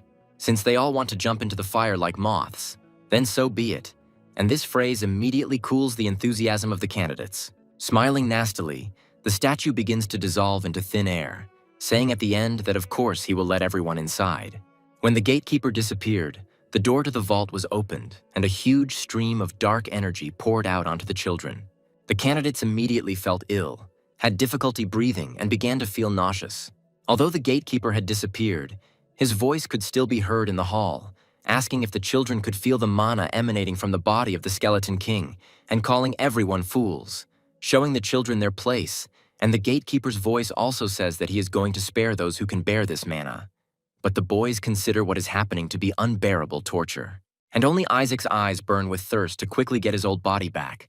The suffocating dark aura doesn't bother him at all. The baby looks into the darkening passage of the vault, anticipating a meeting with his former body. Isaac didn't think he'd be able to reunite with his body after self-destructing in the divine realm. And now that he stands at the threshold of the vault, he's drooling with anticipation. Excited by the amount of mana leaking from the Skeleton King's body, Isaac rushes inside. The gatekeeper's voice asks the others to look at the face of the little boy who has proven his faith, and says that this is the face of a courageous warrior, although at this moment Isaac looks more like a madman than a warrior. The boys are surprised that Isaac's eyes even lit up with anticipation, and they don't understand what kind of child this is. The gatekeeper, once again transformed into a fireball, tells the candidates that it is not too late, and those who are unable to smile in the face of death can turn around and leave, while the children still linger before the entrance to the vault. The gatekeeper promises the candidates permission to choose a treasure from the second vault if they surrender now. While Shuri looks at the gate of the main vault in horror and wonders how he will be able to pass through such powerful dark mana. The other children also do not want to die and think about choosing the most beautiful item from the second storage. But Kina continues to be stubborn, refusing the treasures of the second vault and insisting on going further. Trying to look even better in the eyes of the other children, Kina confidently asks the gatekeeper not only to let him in, but also to activate all the traps. The children are shocked by Kina's madness, and the gatekeeper asks if the child is sure of his father's words. Having become completely emboldened, Kina continues her speech, saying that no one in history has managed to carry out the body of the Skeleton King, not even Saint Melissa. The voice asks if Kina knows anything about the third vault, and the boy mentally says that he knows for sure that Melissa would not allow anyone to die in the vault, which means all the traps are a preventative measure. Having finally stopped seeing the boundaries of reason, Kina tells the gatekeeper that she does not want to be considered a coward who passed the test without problems, and asks him to return the vault to its original and most dangerous state, so that it will be valued higher than the saint. Isaac just looks at the ranting child with indifference, deciding for himself that this one has also gone crazy. But the gatekeeper had already agreed with Kina's arguments, activating all the traps with the words that it would now be easier to identify the saint. The boy pushes Kina forward, saying that he can go alone, he doesn't have to take them with him. But suddenly the children begin to rise into the air, confused by what is happening. Inside the vault, there is a skeletal hand on a pedestal. All the children who were transported inside cannot withstand the mana coming from the hand. They become nauseous and fall to their knees. Only Isaac is delighted by the chaos that is happening, but Whisper asks to look away. The whisper draws Isaac's attention to the skeleton's hand. The assistant says that here it is, the body of the owner. Isaac is happy to see the remains of his body, which has been absorbing energy in this storage for over 100 years. The other children also look at the bones, surprised that just one hand can emit so much dark mana. Isaac mentally corrects them that it is not the entire hand, but only the thumb. The baby focuses on the bone, realizing that it is not even the entire finger, but a part of it, and all the other bones are fake. The dark energy around the skeleton's hand thickens more and more, and a moment later a demon appears in front of the children. The boys are terrified. They scream in fear. They all thought that after the second vault the demons should no longer appear here, but the gatekeeper reminds them that they themselves asked to remove all protection. The kid tries to take a closer look at the newly appeared demon, recognizing him. The demon, having fully manifested himself, calls the children insects who dared to desire the body of his master. The dark-haired boy yells at Kina, blaming him for what is happening and demanding that he take responsibility. Kina calmly tells them to trust him. He will make sure that everyone gets out of there with the treasure. In Kina's mind, she remembers the 14 familiars, the elite, who were trained by the Skeleton King, but considers them fools who were captured by the Pope's family. Standing in front of the demon, Kina mentally prepares to cast the prepared spell against such creatures and collect all the treasures of the vault. The boy's eyes begin to glow yellow, and he orders the monster to fall to its knees. The demon shuddered from the spell and, roaring, turned to the boy. The other candidates are impressed that Kina used the light of his father's family, but Isaac is indifferent. Kina is pleased with the result, glad that the spell worked, but his face immediately changes when the demon addresses him, as if he recognized him. The familiar immediately rushes at Kina, focusing all its attention on him. The boy, in horror, tries to cover himself with his hands, and the demon sees Kina as a threat because he dared to covet the body of his king. The focus then shifts to the street, to the entrance to the relic storage facility. Adults anxiously await their children, wondering what is going on inside, since the connection has been interrupted. A servant runs up to the crowd of parents and shouts that a great misfortune has happened. The demon seal in the third vault has been destroyed. Riley and Simon's eyes widened in fear. Simon asked his friend if this was the demon who was one of the 14 familiars, but Riley remained silent. In his mind, Riley fears for the children, because if a demon from among the familiars has entered the matter, then everyone inside is in great danger. The elders ask what happened to their colleagues who went with the children as guards, but the servants reply that they disappeared while trying to disarm the traps, and the children are now in trouble. The adults continue their conversation, deciding how to quickly get the children out of the vault and stop the test, because the little candidates definitely won't be able to handle the monster. At this time, a portal begins to glow behind their backs. The light from the portal grows brighter, forcing everyone present to cover their eyes. Riley is surprised that the relic vault is opening. Everyone is wondering what that intense light is coming from the portal. The servants ask everyone to move away from the portal because it could be dangerous. Dark mana could leak out. One of the elders, pointing his finger at the portal, says that he does not feel the presence of a demon there. The female advisor wonders if the demon has been defeated, while behind her, the father rejoices, thinking that it was Kina who did it. Simon asks Riley which child it could be, while the others whisper that it must be Kina Barrett, as expected from Dad's family. Riley just purses her lips, worried about Isaac and not thinking about anything else. The elder congratulates the cardinal, and several other families praise Kina for a result worthy of the strongest candidate for sainthood. Dad says with satisfaction that Kina has done a great job. The cardinal gloats to Joshua's family, thinking that their disobedience to the papal family is now over. He sarcastically remarks, looking at Riley standing nearby, that since Kina now has the body of the Skeleton King, Joshua will have to bow his heads. Pleased with the outcome, Dad Hirej Barrett is confident that Joshua's family streak will be broken. Someone shouts that the children are coming out of the vault, and Riley and the cardinal look ahead, Dad with a victorious smile and Riley with excitement. Riley doesn't care about winning. He just wants Isaac and Shuri to be okay. The first shadows of children emerging can be seen in the portal. There are people standing in front of the portal, greeting their children after the test. The children run up to their families in tears. Relai walks around and examines everyone, noticing that many of the children are wounded, but there are no serious injuries. Riley, Asili, and Simon are still waiting, and behind their backs, people are saying that the children who entered the third vault have not returned yet. They could have gotten into trouble. Riley, hearing these conversations, becomes more and more nervous. The servants announced that the last group of children was approaching, and Asili and Relai focused all their attention on the portal. The candidates emerged from the vault completely exhausted and emaciated, and their parents immediately began calling them by name. Simon and Gowel ran towards Armin and Shuri as fast as they could. Only Riley remained standing and waiting. Gowel hugged his son to his chest, and the boy hugged him back. Gowel asks if Shuri is okay, if there are any wounds, and Asili and Relai look at the boy, becoming increasingly worried. Realizing that Shuri is alone, Riley is horrified and wonders where Isaac is. Relai looks around the clearing and all the children again, looking for the baby with her eyes. At this time, the cardinal sees his son and calls him, making a displeased face. He asks the boy what he has in his hand, but Kina is in no hurry to show the thing, fearing the cardinal's wrath. He starts mumbling, trying to find an excuse for not bringing the Demon King's body. The cardinal grows increasingly angry at Kina, asking him who told him to bring such a useless thing, and a large glowing ball appears behind the man. The light came closer and grew larger, and everyone present raised their heads, not understanding what was happening. The man pointed up, shouting for everyone to look up.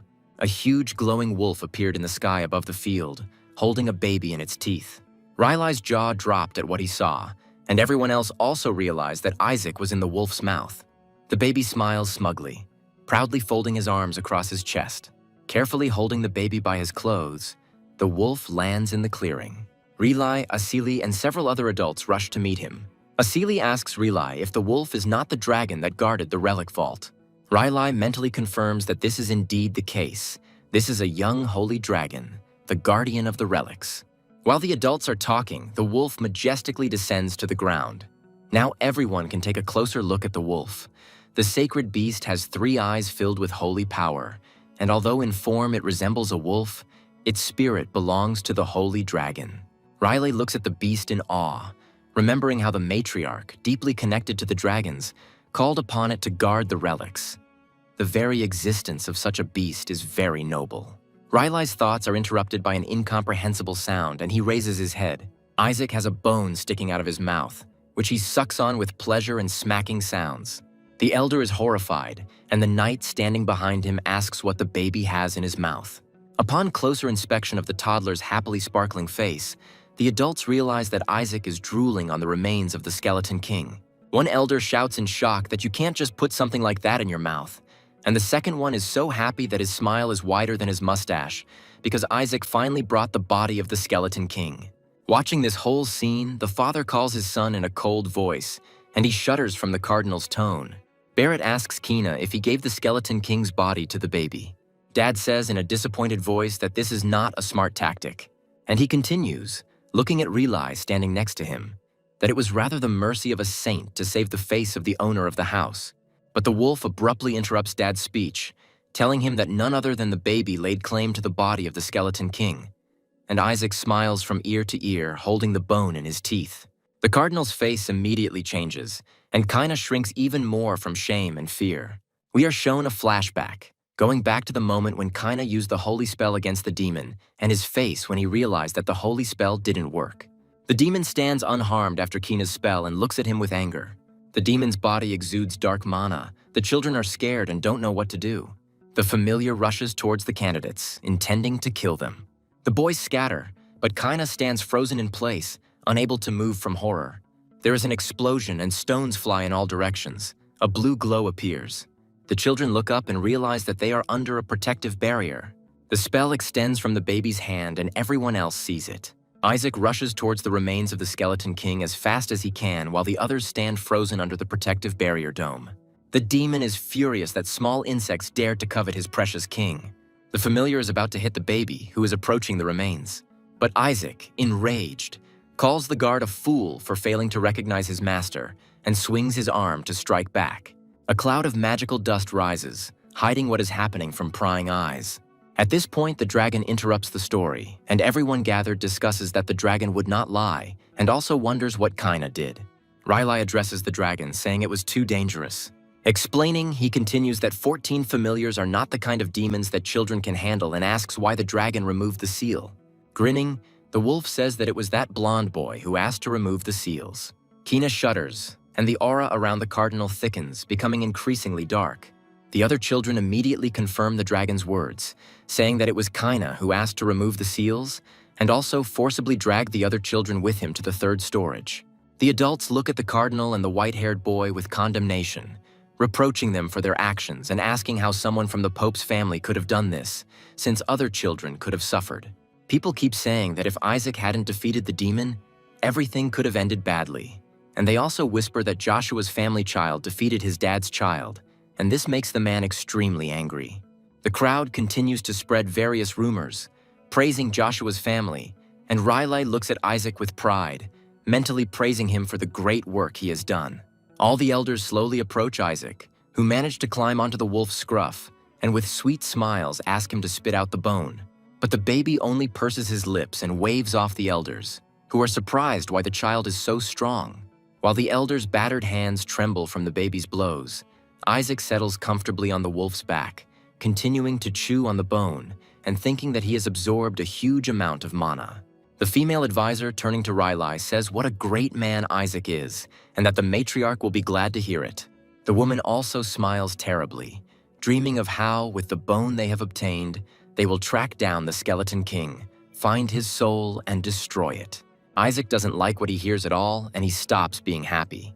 The kid felt a chill as he realized why they wanted the remains of his former body. Like zombies, the elders reach out to the baby, asking for the bone. They offer Isaac to track down the Skeleton King and tear him apart, which terrifies the kid. The mustachioed elder says with a happy smile that they will now be able to resolve a century and a half of grievance, and asks Isaac for a bone. Unwilling to give up his loot, Isaac swallows the bone, causing the elders' eyes to pop out of their sockets in shock. They look in shock at Isaac, who is calmly picking his teeth.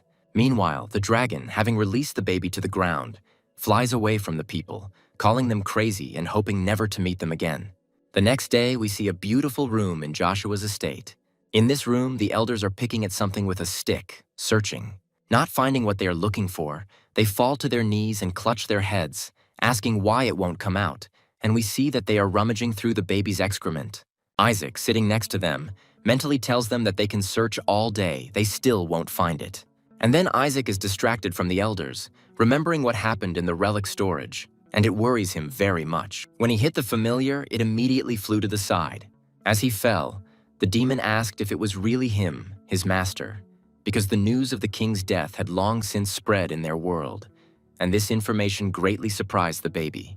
Bleeding, the familiar is glad that its master has returned alive. As the demon disappears, he says that he wants to serve his master and mutters incoherently about capturing something. Isaac, realizing that he had rushed things, asks the monster to speak more clearly before he dies and needs answers to his questions. But it was too late. The kid wonders if those who captured the demon were from his father's family. He wants to check it out. But they prevent him from thinking by shoving a bottle under his nose. With a worried face, Riley shoves a bottle at Isaac and loudly asks him to poop, and this all brings Whisper to hysterical laughter. The elders ask for more laxatives and stronger ones. Isaac presses his lips together with all his might, and Whisper can't stop laughing. The elder bites his nails, afraid that the matriarch will find out and want to cut Isaac open to get the bone. Riley tells the elder that everything will be fine, although he himself is more worried than the others. But then Riley remembers that the matriarch ripped open one of her sons, and she might do the same to her grandson. Now the elder and Riley are biting their nails together out of fear. Confused, Whisper asks the owner if Melissa has gone on a pilgrimage. Isaac confirms that she has, and it will take her time to return. The kid tells the assistant that he needs to absorb all the mana before Melissa returns and escape, at which point Howl enters the room. Gowl turns to Riley, telling him to hurry, and everyone else also turns to look at the newcomer. Howl reports that Riley is being summoned by the matriarch, which surprises Isaac. Riley is shocked that her mother has already arrived, as she has never returned from a pilgrimage so quickly before. Isaac is angry that Melissa came back early because of him, ruining his plans. He checks how the mana absorption is going and understands that the process is not complete, and this is bad. The baby is terrified because knowing Melissa, she will definitely perform an autopsy on him. The door opens and the attention of those present switches to a pile of golden treasures. The elders are impressed that so many gifts were sent for Isaac. Riley let out a breath when he realized it wasn't Melissa who had come, but Howl who had laughed at him. Howl jokes that Melissa only sent a message. He didn't say she arrived. Isaac gets angry at his uncle, calling him bad names. The captain of the knights reports that the Pope also sent gifts. The elders immediately start spitting and tell the knight to sell everything, but the captain asks him to speak more quietly. Otherwise, the Pope's messengers will hear. Everyone turns to look at the newcomer when he says that Dad sent gifts as a sign of apology and favor to Joshua's family. The messenger approaches the assembled adults with a polite smile and takes a box out of his clothes, unmistakably guessing that no one is delighted with Dad's gifts. But the messenger was sure that they would definitely like this gift and opened the box in front of Riley, conveying the cardinal's words that this would greatly help Isaac. The elders did not expect to see such a gift. The box contained an order called the Triple Crown. The kid makes a face and asks what this thing is, and Whisper replies that it is a disgusting thing, a medal with his dad's seal. The adults are talking. Panic is on their faces. They did not expect to receive a medal from Dad, and the messenger just continues to smile politely and wait. The messenger turned to Riley, who flinched.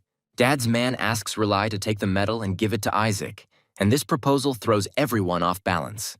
Isaac looks at Riley, who hesitates in confusion. The kid does not understand why the gift is being given to his uncle if the medal is for him. Riley trembles, asking the messenger if his father really asked him to give the medal to him and not to Isaac, and the man answers in the affirmative. With a hypocritical smile, the messenger reports that he was ordered to see if Riley personally received the gift. Riley clenched his teeth from tension. The advisor yells at the dad's man if he is in his right mind to give away what belongs to Isaac to another family member. The advisor points a finger at the envoy, asking why he is giving the medal to another if he knows it symbolizes the death of the recipient. Isaac and his assistant were left speechless at what they heard. The messenger continues to say with a smile, as if the Pope's intentions should not be misunderstood, the medal was ordered to be given to Riley only because Isaac was still too young. But the elder does not calm down, continuing to point out the offensive gestures on the part of the cardinal, asking what kind of ribbon is on the medal then. The medal has a sunflower on the ribbon, symbolizing a dead person, and the elder insists that the Pope's people should know this. The female advisor screams angrily, cursing the Pope and his house for the eternal mockery of Joshua's curse. Gowl tries to calm the situation and calm the elders, asking them to take their time, but the advisor asks Gowl in response how one can calm down in such a situation. Howl tries to make the argument that the scandal could look like open hostility towards the Pope's family, and that would not benefit Joshua's family. To himself, Howl thinks that the cardinal chose a very humiliating way to tell Joshua to know his place, and although Howl himself is close to the cardinal's family, even he considers such an act indecent. In his mind, Howl is glad that Riley and Isaac will not be able to achieve heights. This is for the benefit of Howl, but out loud the man asks Riley to accept the gift and be grateful. However, Riley objects to his brother. Isaac is tired of watching all this and decides that this won't do. The messenger is puzzled, not understanding what happened, but a blue flame appeared on the medal. The fire quickly grew, spreading to the man's hands, and he threw the box away, covering his face with his hands. Howl stared at the fire in fear. The flame rose to the ceiling, turning into a huge ball. Joshua's entire family looked up at the light, amazed at the appearance of the holy flame, and the messenger just sits on the floor, bent over in pain over his burnt hands. The messenger, trembling with fear, remembers the medal, worrying about what happened to it. Isaac babbles loudly and the elders turn to look at him, noticing blue flames coming from his hands. Isaac sits pleased with himself, continuing to maintain the spell. The adults are surprised that it was he who created the fire. The messenger jumped to his feet and shouted, asking what this meant. The medal was presented by the Pope himself. Is Joshua really going to rebel? The elders, with angry faces, answer the man that it was just a child, and ask a counter-question whether the messenger wants to accuse them of deliberate harm. Riley holds up the medal, saying that the accident happened before the baby received the gift, so he suggests pretending the gift never happened. The messenger is shocked by Riley's proposal, asking if he is in his right mind. Riley shows the man the raised medal and asks if they should accept it, even though it has melted from the baby's flame. The elders whisper how it could have happened that the medal melted, and the envoy is horrified by what happened. The Pope's man asks to give him the medal, trying to justify that he brought the wrong medal. But the sacred flame lights up again on the messenger and he stops halfway from Rely. The elders happily play with the baby and pull his cheeks, praising him for loving to play. But Isaac mentally threatens them that if they don't let him go, he will set them on fire too. The messenger rubs his scorched bottom, realizing that he is powerless. The Pope's man runs away, shouting that they are cursed Joshua, and the elders laugh maliciously after him. The elders honor Isaac for his actions, which have made their souls lighter, and one of them asks Howl to get rid of the vile metal. The elder laughs, wishing Melissa could see the face of this papal sycophant, and praises Rely for using the holy flame. But Rely doesn't understand what they're talking about. The elder quietly asks Rely not to pretend, confident that it was he who placed the sacred flame on the child. But Rely, thoughtfully scratching his cheek, asks if it wasn't the elders who did this. The advisors are shocked. Their joy has turned to surprise. They ask Rely if he cast the spells when the baby entered the vault, but Rely says that he only cast invisibility magic. Everyone turns to look at the baby, remembering that Isaac used quick-step magic, and Rely is even more surprised that Isaac knows how to use such a spell. At this time, the baby, as usual, indifferently scratches his ear, despite the surprise of the adults from his knowledge of all these holy spells. We see a secret scripture, a treasure that allows us to instantly learn and cast all the spells contained in the book. Isaac is pleased with himself for taking this book from the vault. Even though it is weaker than the skeleton demon's flame, it still turned out to be useful. The elders try to figure out the situation, wondering if Isaac's mother could have used divine spells, but the female advisor says that the baby's mother does not wield fire. She is the complete opposite. The elders come to the conclusion that Isaac is a genius who learned to read before he could talk, like his grandmother Melissa. But the little boy doesn't like all the fuss around him. Asili interrupts the elders' conversations by asking if it isn't more surprising that the baby was able to destroy his father's blessing. The elders' eyes immediately lit up and they wanted to know if this was true. The elder asks to bring him the medal.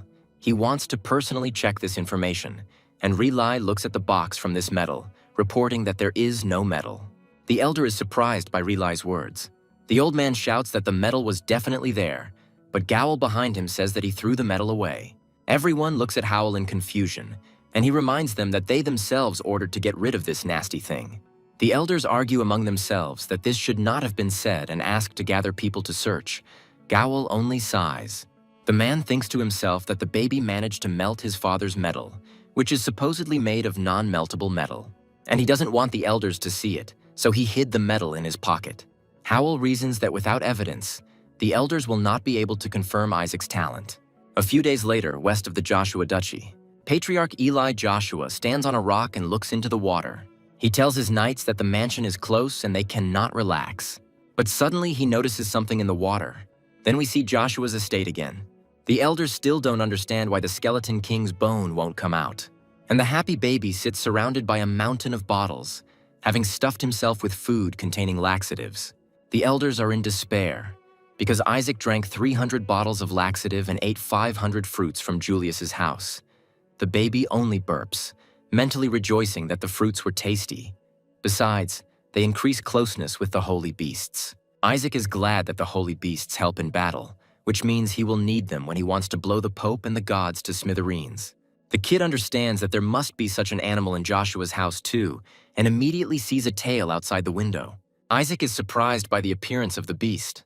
The holy beast slowly floats in the air outside Isaac's room window, and we learn that the holy beast of Joshua's house is the holy whale. Isaac hears someone outside the door saying that they need to wait and attend the feast first. But the door suddenly opens and the patriarch enters the room, followed by his knight. All the elders immediately bow before him and greet the patriarch. Isaac looks at the patriarch and realizes that this is his grandfather. The kid loves how much his grandfather radiates the power of survival. Isaac has a good feeling about this. Rely rushes forward to shield the baby and asks his father to wait a little longer and not to cut the baby's stomach open. But Isaac tells his uncle not to worry, because he would never cut it open for anything in the world. The patriarch silently points his finger at the baby and Rely turns to Isaac. In a stern voice, the grandfather orders the baby to be sent into the flames, causing Riley's jaw to drop and Isaac to be stupefied. Rely continues to defend Isaac, and the baby thinks that he couldn't have misinterpreted the meaning of survival and wonders why they suddenly want to burn him, while the baby is grateful that his uncle is on his side. Riley says that Isaac is too small to enter the flames, and the baby doesn't like it because it sounds like he's going to get burned anyway.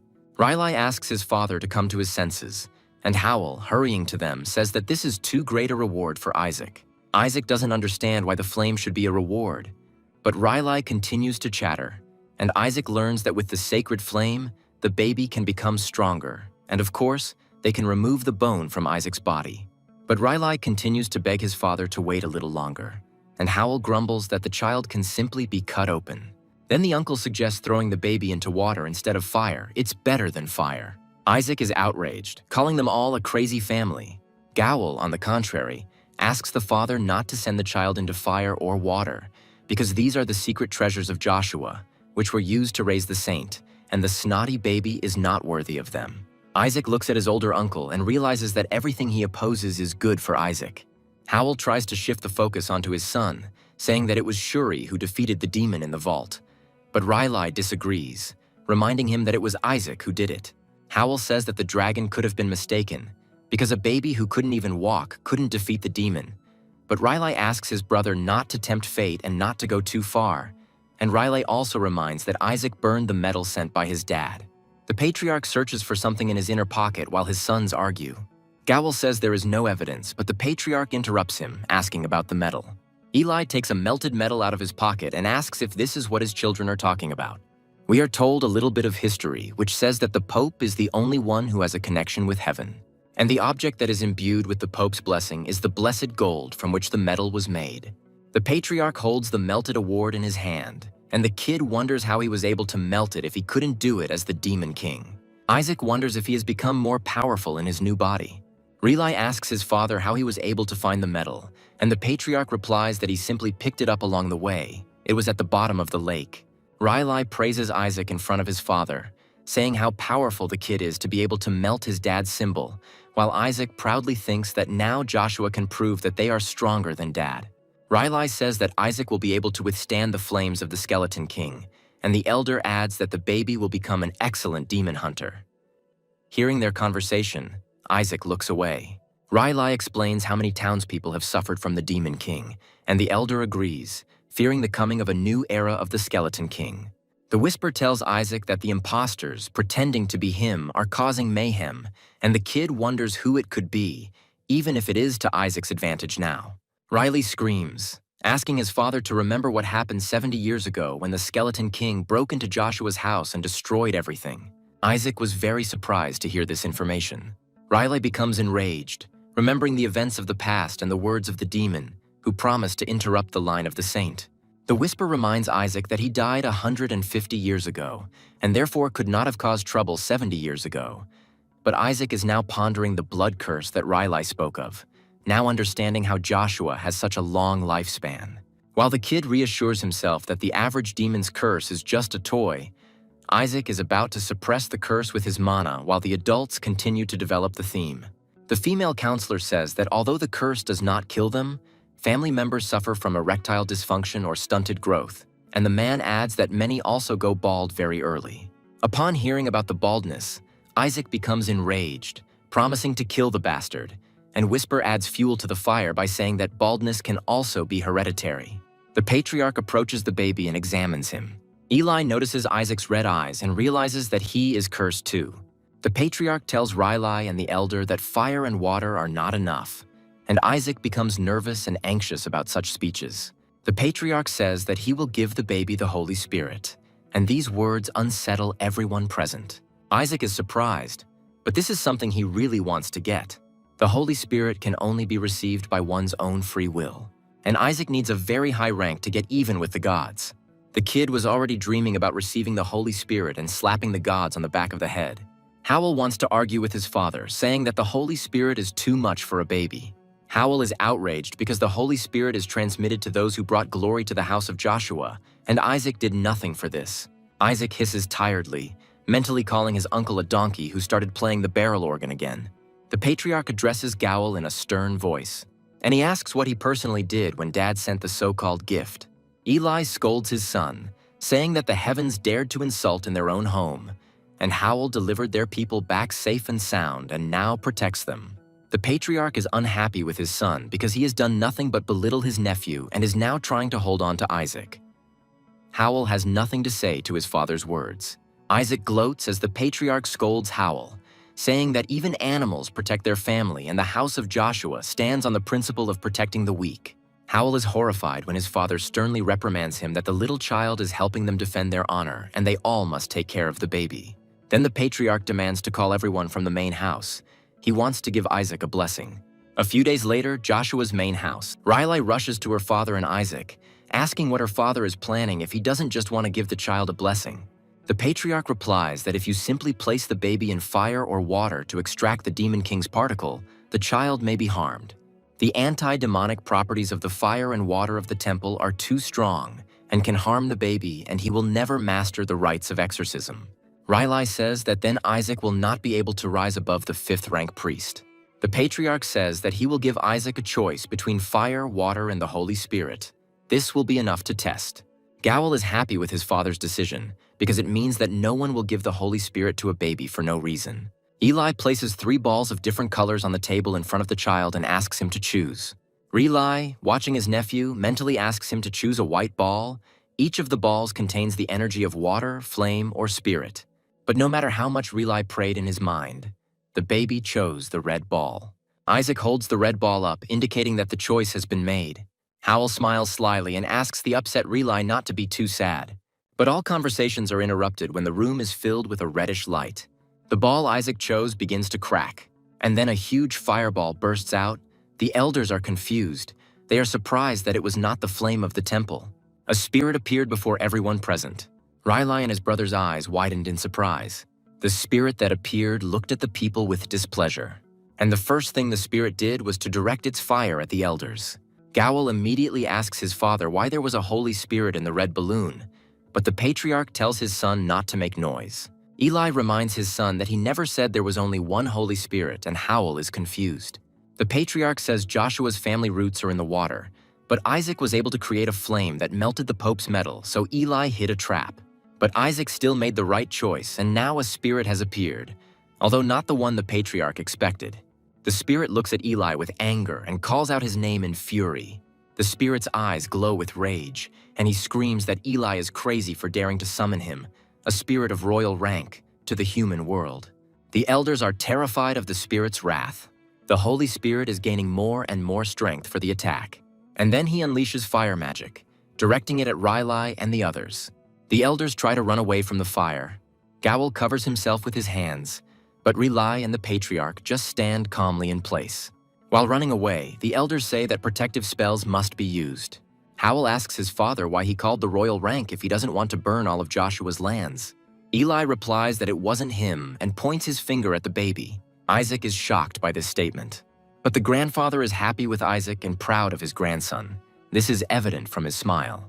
However, Isaac has no time for his happy grandfather. He simply doesn't understand what's going on.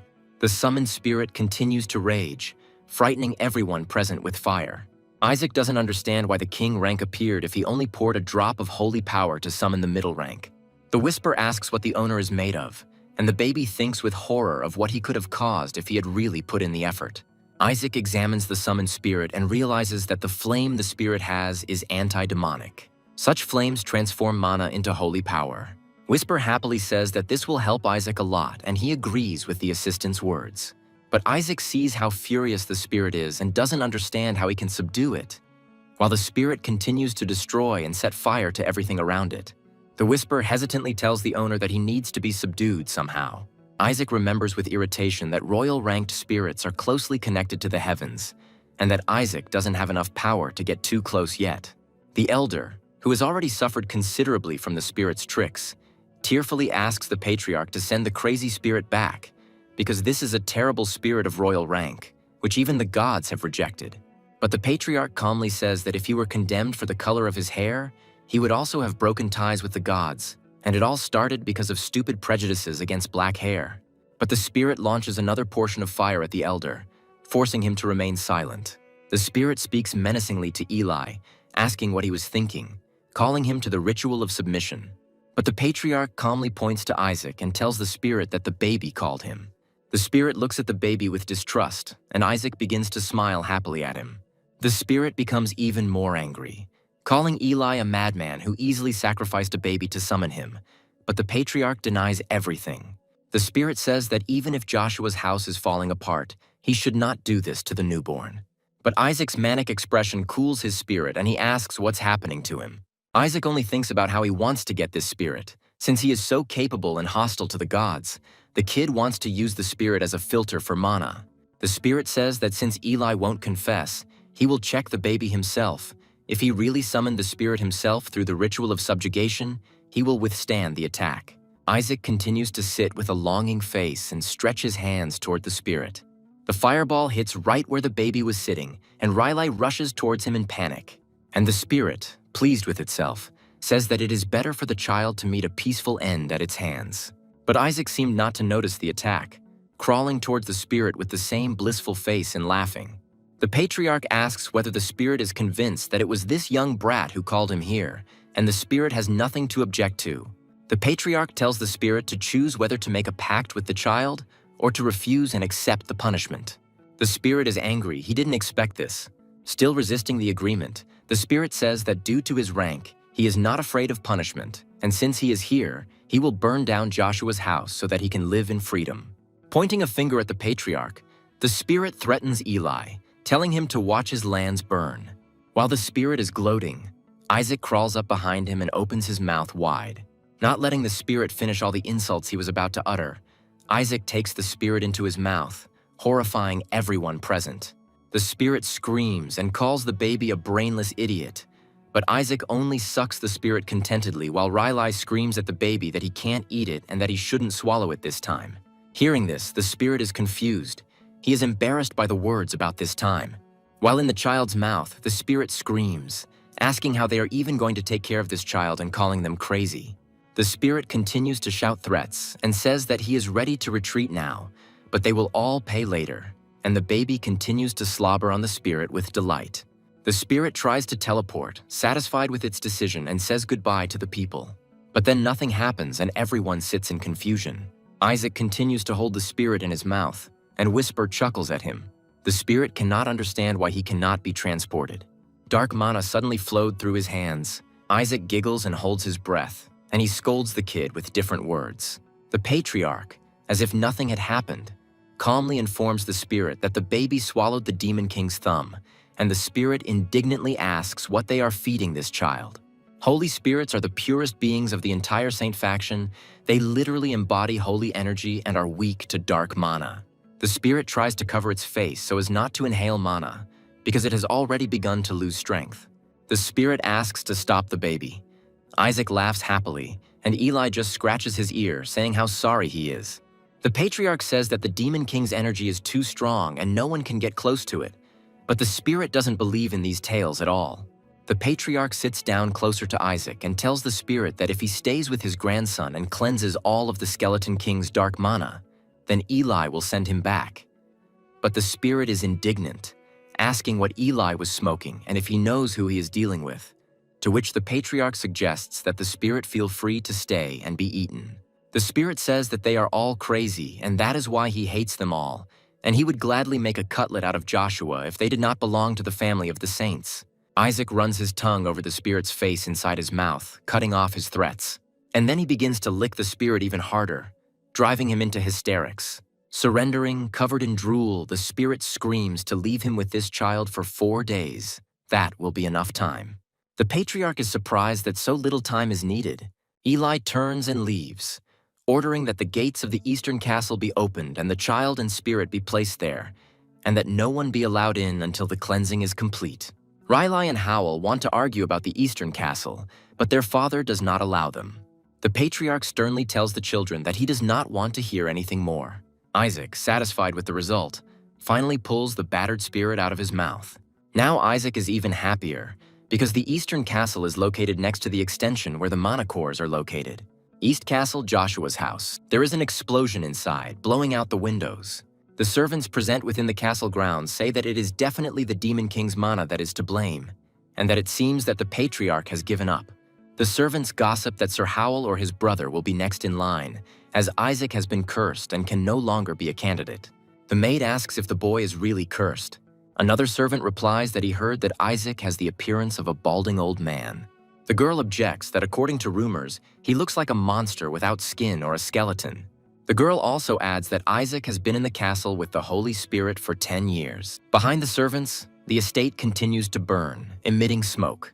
Inside the castle, the servants run away screaming, but Asili, on the contrary, goes inside. Before entering the chambers, she exhales tiredly, mentally preparing to enter.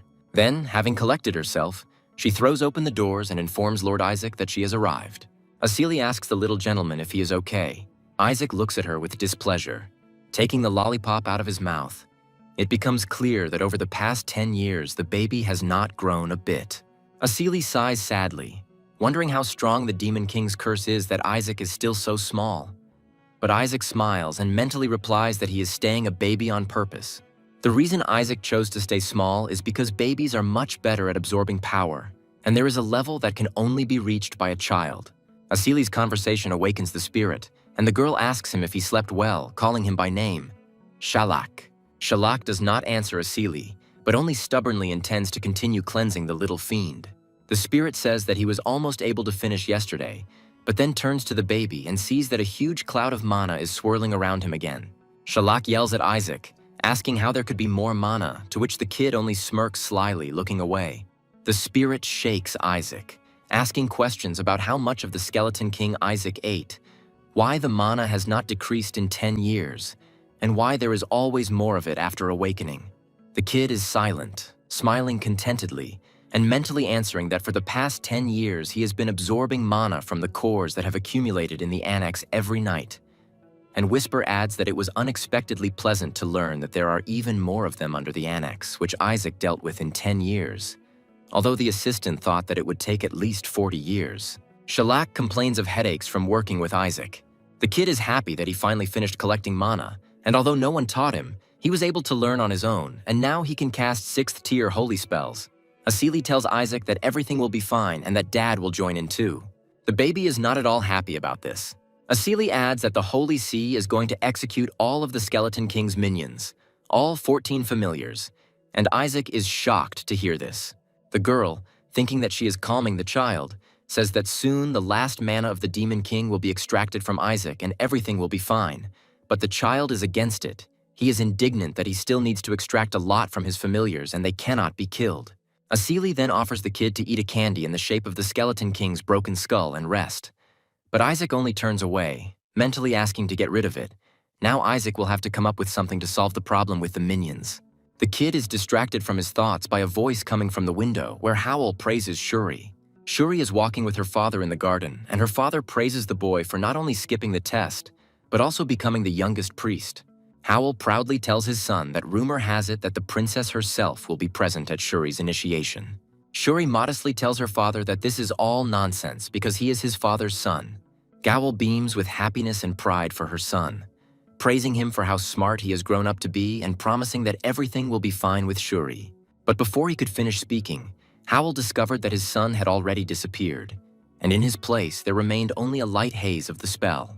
At the same time, Shuri falls from the ceiling of the room with a wild scream and lands awkwardly face down on the floor in front of Isaac. The baby calls his name and Shuri lifts her face, almost crying.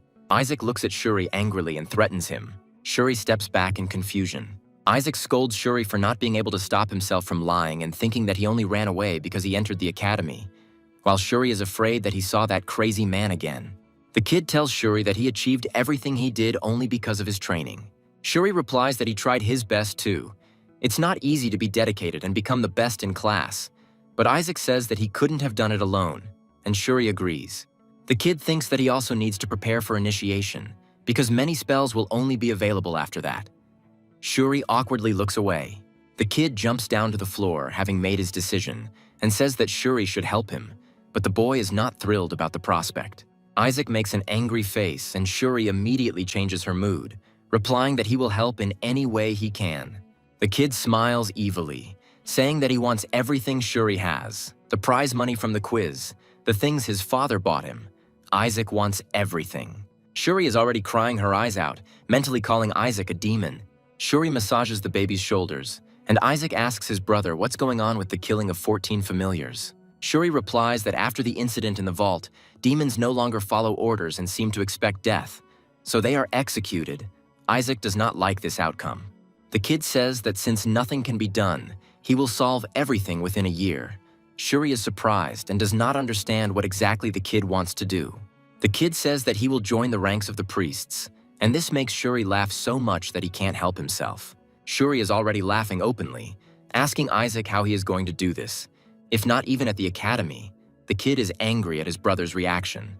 There are sounds of blows, and now Shuri is sitting quietly and humbly with bumps on her head, and the kid asks him what's funny. Shuri tells Isaac that in general, there is a system of recommendations from professors. With them, Isaac could enter the academy. Isaac likes this method. But Shuri continues that in order to receive a recommendation, you need to do something that confirms your character. Shuri carefully adds that Isaac is kind of an asshole, which angers the kid and his assistant. Shuri says that something very important needs to be done. For example, saving a life, and the higher the person saved is in society, the better. But it is not easy to find such a person, and Isaac thinks that there is little time left, only a month. But since the princess will be at the initiation, then it is possible to think of a plan, although Shuri is frightened by such thoughts of the baby. But Isaac is not going to back down, already thinking of a plan, because the princess occupies a very high position in society. At the same time, in front of the training grounds of Joshua's estate, Eli stands in front of the gate and does not let people in. He sternly tells these people that Isaac will not go to the capital. The man and woman persuade the patriarch, saying that this year everything is different. There will be a foundation festival, and all the candidates for sainthood will be there. They must undergo initiation. Eli thinks about the woman's words. For 10 years, while others were showing themselves, there was no news from Isaac. The man says that 10 years ago, Isaac did something incredible in the relic storage, and therefore must go to the capital. The man says that Isaac is rumored to be in the Eastern Castle, like all the saints once were, and asks for permission to see how the boy has grown up. But the patriarch only sighs. The woman says that as a teacher at the academy, she has dreamed of teaching Lord Isaac all her life. And the initiation coincides with the princess's birthday, so even Dad will be there. The patriarch doesn't like this information very much, and he frowns. The professor continues to explain that Dad will be awarding the title of hero to everyone who is ordained, and Eli frowns even more, pursing his lips and thinking. Obtaining the title of hero increases your strength, which means it will bring benefits. Eli makes a last attempt to refuse, telling the professors that Isaac is too young to be ordained. But the professor counters that talent is more important than age. The professors make a very pitiful, pleading look, and the patriarch sighs, giving in and tells them to do whatever they want. The professors are overjoyed, but Eli immediately smiles slyly and tells them that they must be responsible for their words. Meanwhile, Isaac sits in his room with an important look and sucks on a lollipop while Shuri gives him a massage. Joshua's East Castle is on fire again. A man looks at a burning building. The man's thoughts are that the one he was looking for is here. The fire has gone out, smoke is pouring out, but the man is now thinking that summoning a royal rank spirit and making a contract with it is amazing. Even a dad can only do this for a short time and still drive out the spirit. The black-haired fire spirit is one of those who can control the heavenly barriers, and this spirit was unable to become the Spirit King due to its evil nature. A smile of anticipation appears on the man's face at the thought that his father and his family will go crazy if they are given such a spirit. After all, they love collecting perfumes, and they will definitely reward you for such a gift. The man checks in his pocket what he brought with him. What neutralizes divine mana, he is prepared. The man thinks that if he suppresses the baby's divine mana, the Skeleton King's dark mana will go out of control, and in his imagination, the baby should be scared and cry. A man plans to secretly bring out a spirit while chaos reigns around him. After this, Shuri escorts the professors to Isaac's room, and the woman is happy that she will finally be able to see the child. The professors come closer to greet Isaac and are surprised to find that he actually looks exactly the same as he did 10 years ago. Isaac turns to the professors with the cutest expression he can muster and smiles at them as if to say, "Welcome to my recommendations." The professors are stunned by the baby's cuteness. The two professors are ready to go to the academy with Isaac right now, but the man with the beard approaches the crib and mentally calls the child a little fox, charming everyone around him. He picks up the baby with the idea that he will make the Demon King's mana manifest, and Isaac awaits his actions. The man holds the baby to his chest in what looks like a hug, but he is trying to suppress Isaac's divine mana at this moment. Nothing happens, And Isaac, continuing to smile sweetly, winks at the bearded man and looks at him questioningly. The baby babbles, waving his arms, and the man is surprised that nothing happens, although he released enough divine mana to make the demonic one uncontrollable. Shalak appears on the baby's head and asks Isaac, calling him an insufferable brat, what he is doing, advising him to just kill this damn priest, and asks the man why he released so much divine power. The man pays no attention to the words, greedily looking at the spirit of royal rank and thinking that here it is, the chance. Pretending to help the baby, the bearded man takes a hidden handkerchief out of his pocket and begins to rub the baby's face, saying that it looks like the baby is sweating because of the weather, but Isaac smells a strange odor. Shalak suddenly becomes ill. Dark mana covers him and the professor wonders what happened to the spirit. The dark mana comes out more and more and begins to glow brightly, blinding the professors. Shalak screams in pain and rage. His eyes have turned completely red and his mana continues to leak out. The male professor says that the spirit is going crazy from the Demon King's mana, to which the woman replies that it is very dangerous. The bearded man still believes that his plan is working, and he wants to drive out the crazy spirit by getting the ball. The man crushed the ball between his fingers, beginning to carry out his plan. He cast a fire holy spell, pretending to save the others from the dangerous spirit. The man points fire at Shalak. While the spirit is in agony, the man tries to bind it with magical chains. But suddenly the bearded man's spell bounces off the barrier, protecting Shalak, who still has dark mana coming out of him. A rebound spell flies straight back to the one who cast it. And the bearded man, screaming in pain, finds himself in the fire. Isaac smiles contentedly at his actions. Riley and Asili immediately run into the room at the noise, worried about Isaac. Deciding that there are now enough viewers, Isaac begins to cast a spell.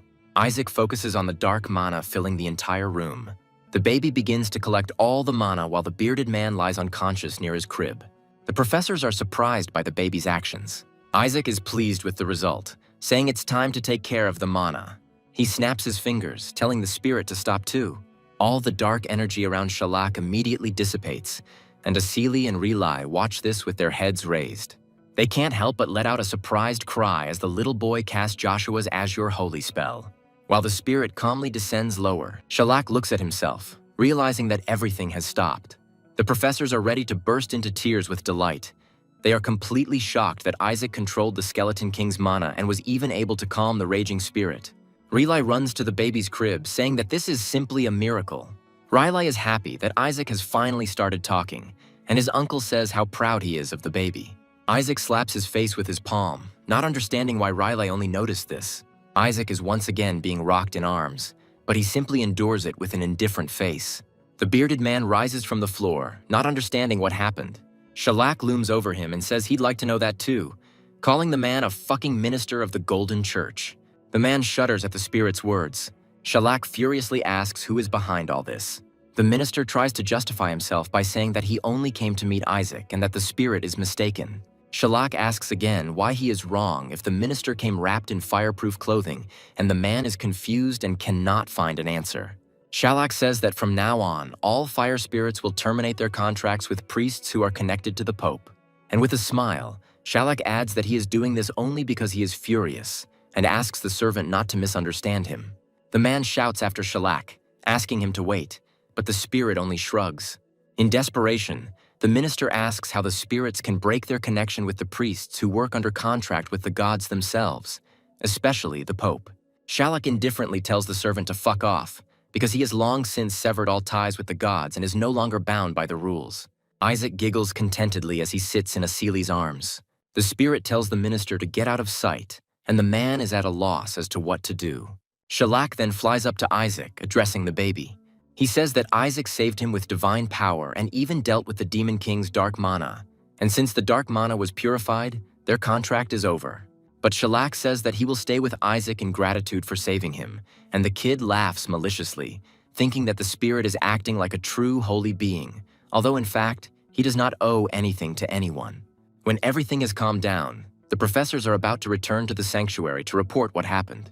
The woman says that a child of such a level should be ordained no matter what, which makes Isaac unable to hold back a villainous laugh, mentally thanking the professors for the recommendation.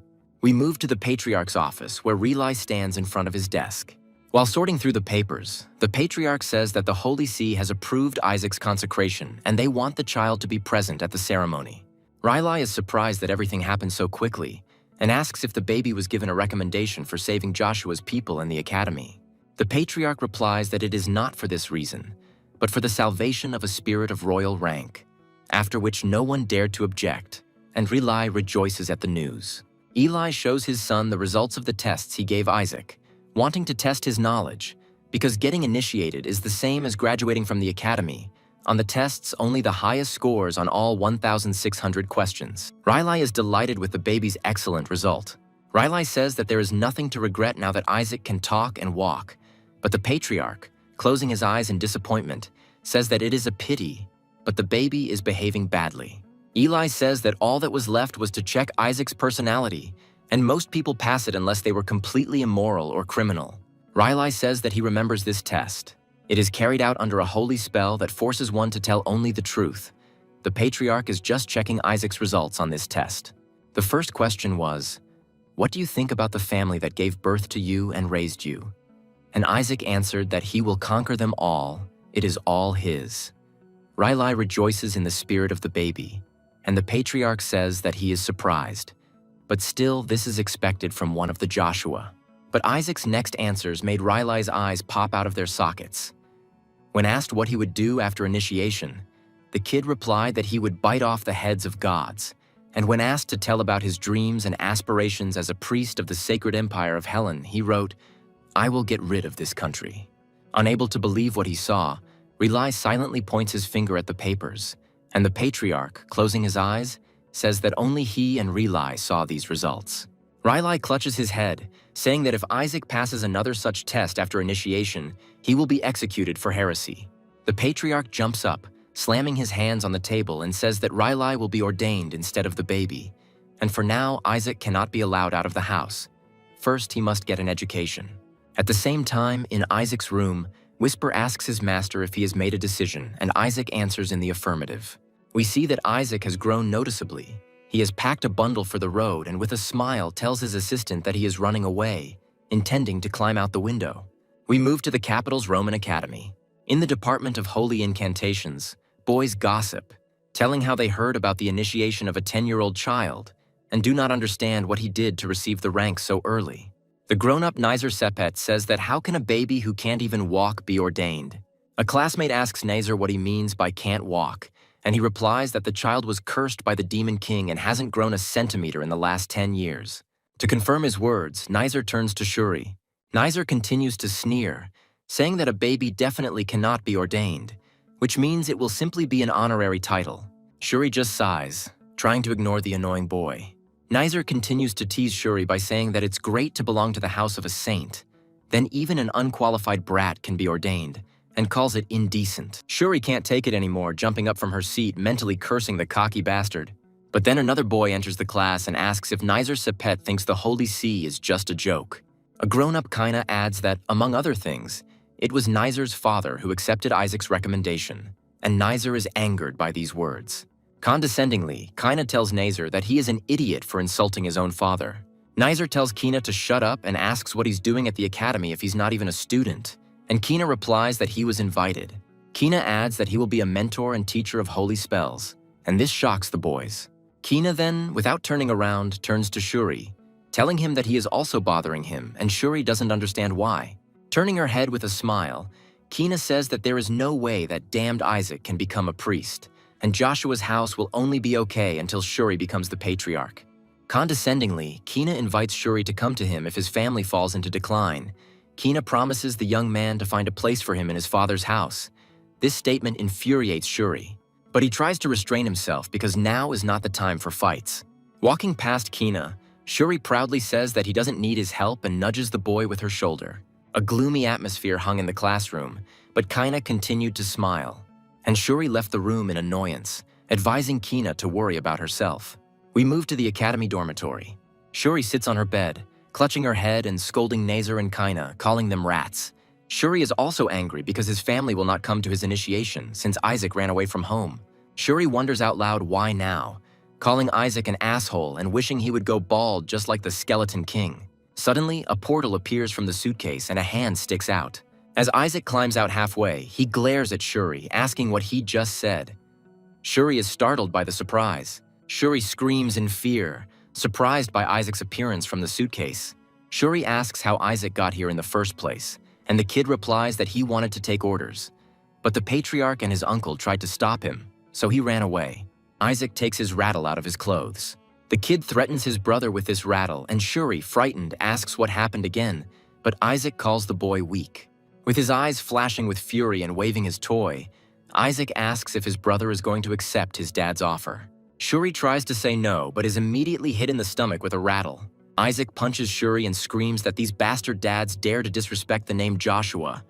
The boy only tries to cover himself with his hands. The baby angrily screams that Joshua belongs to him, and only he can insult them and destroy everything. Isaac victoriously steps on Shuri's head and tells his brother to remember this. But Shuri only cries, not understanding what this child is saying. Isaac also adds that he will burn down Joshua's house, to which Shuri begins to pray to the gods and ask them to rid him of this little bastard. Isaac jumps off Shuri's bed and asks him not to be a child and to walk her home. Shuri asks in fear where he is going. Isaac, flexing his fists, replies with an evil smile that he is going to deal with those who messed with Shuri. There are many students in the academy's cafeteria. They are having lunch and chatting. The girl with red hair turns to the door and asks who brought the baby, and her classmate only notices his beautiful hair color. Isaac walks around the dining room with a malicious grin, clutching his rattle tightly and wondering who dared mess with Joshua. The kid noticed a red-haired girl. Isaac looks at her and says that he remembers her from the vault 10 years ago. Calling her suspicious, Shuri rushes behind, trying to stop her brother. Shuri panics and tries to stop her brother because if he creates problems, the Inquisition might come. Seeing who Isaac has targeted, Shuri mentally says that it is Nizer's sister, Naki Sepet. Shuri suddenly rushes forward, happy that he caught the baby, but he turns out to be faster and manages to jump away. Isaac lands right in front of Naki and addresses her, completely disrespectfully. The kid pokes the girl with a rattle and asks if she got to Shuri. Naki sits completely calm, showing no fear. She replies with a serious face that she never bothered Shuri Joshua and that it was her brother Nizer who did it. Ignoring her words, Isaac happily says that it's good that she admits it. But Naki corrects him again. Whisper looks at the girl suspiciously and tells the owner that he feels a familiar energy from her. Isaac agrees with the assistant. Naki looks calmly at Isaac, and light energy swirls around her. Isaac recognizes this power as the energy of one of the 5 main gods. Naki points at the kid and says that he must be the Isaac from the rumors. The kid is a little confused. Naki looks at the baby with curiosity, saying that one of them is a cursed baby, and the second is a child from Dad's family, and that the Asura won't be able to achieve anything this year either. Naki sneers that it won't be long before Joshua is wiped off the face of the earth by the 5 faiths. Isaac looks at her and thinks what a rude woman she is. Probably from a house that serves the 5 gods. Shuri whispers to Isaac that they can't be at odds with the Crimson House and asks her brother to just go home. But Isaac shuts her up by saying that he won't be going back because he's going to be ordained. Naki jumps to his feet and tells Isaac that he will never be ordained. Nizer promised to file a protest with the Pope and cancel the ordination, because you can't ordain an untested child. Shuri stands gloomy, clutching her head. Shuri gets angry at Nizer, calling him names as much as she can. Naki mockingly remarks that judging by Isaac's behavior, his ordination will be canceled anyway. Even before Nizer's protest, a man in a red robe approaches the girl from behind. The man asks Naki if they should call an inquisitor just in case, which greatly frightens Shuri because he knows that 70% of the inquisitors are from the Crimson House. Shuri suddenly grabs her brother in her arms and wants to carry him away. But he doesn't have time. A scream is heard in the dining room and the attention of everyone present shifts. A huge dark wolf appeared in the room and began to growl. The students began to run away screaming, frightened by the monster. Shuri's mouth dropped open in shock, and Isaac was delighted to see his insurance in the beast. The man in the red cloak tells Naki that it is dangerous here. Perhaps a monster has escaped from the training halls and covers the girl with his body. GL immediately gets hit in the face first and flies to the side. The monster's next target was Naki, while her protector lay on the floor to the side. When the beast's paw is already very close to the girl's face, she barely has time to get scared. But Isaac's rattle suddenly flies into the beast's side, knocking the monster off course. Isaac looks at the defeated wolf and mentally clicks his tongue that he is late. although Isaac called him for a long time. The beast rises after the blow and roars again. Naki attracts the monster's attention by casting a holy spell, which Isaac does not like. Before Naki can do anything, Isaac summons his magic and orders the wolf to leave. The wolf freezes in confusion, not understanding what is happening, and then he runs away whining with tears in his eyes. Whisper makes fun of the owner, who pulled out a peacefully resting monster, beat him up and drove him away, to which Isaac chuckles, answering, "Who has it easy now?" The Inquisition immediately bursts into the hall, asking where the monster is. While the Inquisitors are running around looking for the monster, Nucky awkwardly looks towards Isaac, who seems indifferent to what is happening. One of the Inquisitors asks if Naki is okay. Shuri freezes from the proximity of the Inquisitor, but Isaac doesn't care. Shuri picks up Isaac and giggles nervously as she prepares to leave. The Inquisitor stops Shuri, saying that they cannot leave the premises until the investigation is completed, which greatly frightens the young man. He thinks that everything is over. With a goofy smile and a nervous laugh, Shuri squeezes out the phrase that they don't know anything, while Isaac hangs on his brother's arm, almost rolling his eyes. But suddenly the Inquisitor is interrupted by Naki, telling him to leave the boys alone. She points to Isaac and loudly declares that this child saved her. Shuri and Isaac are so shocked that their faces simultaneously, but mirrored, depict shock. Isaac's hair even stood on end a little. Stopping the Inquisitor with a hand gesture, Naki approaches the baby, asking his name. Blushing sweetly, the girl awkwardly asks for forgiveness for what she said to her earlier. Trying to hide her awkwardness, Naki corrects herself that she is not really that grateful, so she should not make up unnecessary things, which makes the boys even more irritated. The other students also pay attention to the girl's behavior, starting to whisper about Isaac, which does not make the little boy happy. The girl with blonde hair also looks at Isaac with curiosity. She realizes that this is the same child that her brother spoke of, and the girl is introduced to us as the princess of the sacred empire of Helen, Charlotte Alec Frick Hella. The focus shifts to Joshua's estate, Eli's office. He's talking via magical communication, and the interlocutor persuades Eli to allow Isaac to take the rank, but the patriarch strictly refuses. The interlocutor says that Dad will be furious, but Eli replies that he doesn't care. Isaac will be educated at home until he grows up. The interlocutor says that if you keep the child locked up, he will have big problems in the future. But Eli wearily thinks that Isaac already has problems. The interlocutor changes the subject, telling Eli the news that a blonde kid is walking around the academy, and the patriarch immediately jumps up, realizing that he is talking about Isaac. The patriarch screams, shaking the entire estate, calling Riley to him, and he responds in fear. Riley runs into his father's office but doesn't even have time to ask what's going on before the patriarch tells his son that they are going to the capital immediately. Father says that they must make it before tomorrow, and Riley is very surprised by what is happening. Riley tries to object that even by the shortest route, such a journey would take at least a week. But his father interrupts him, informing him that there are 23 hours and 48 minutes left. With a look of determination on his face, Eli says they will run.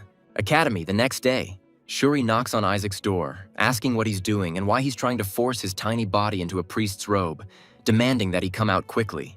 Shuri is embarrassed. He says that everyone will laugh anyway, so it's time to go out. Isaac shouts from the room that he is finished, but Shuri is ashamed again and asks his brother to give up and go home. Shuri raises her head, begging Isaac to follow his advice. But what he saw made Shuri's eyes pop out of their sockets. His jaw dropped to the floor,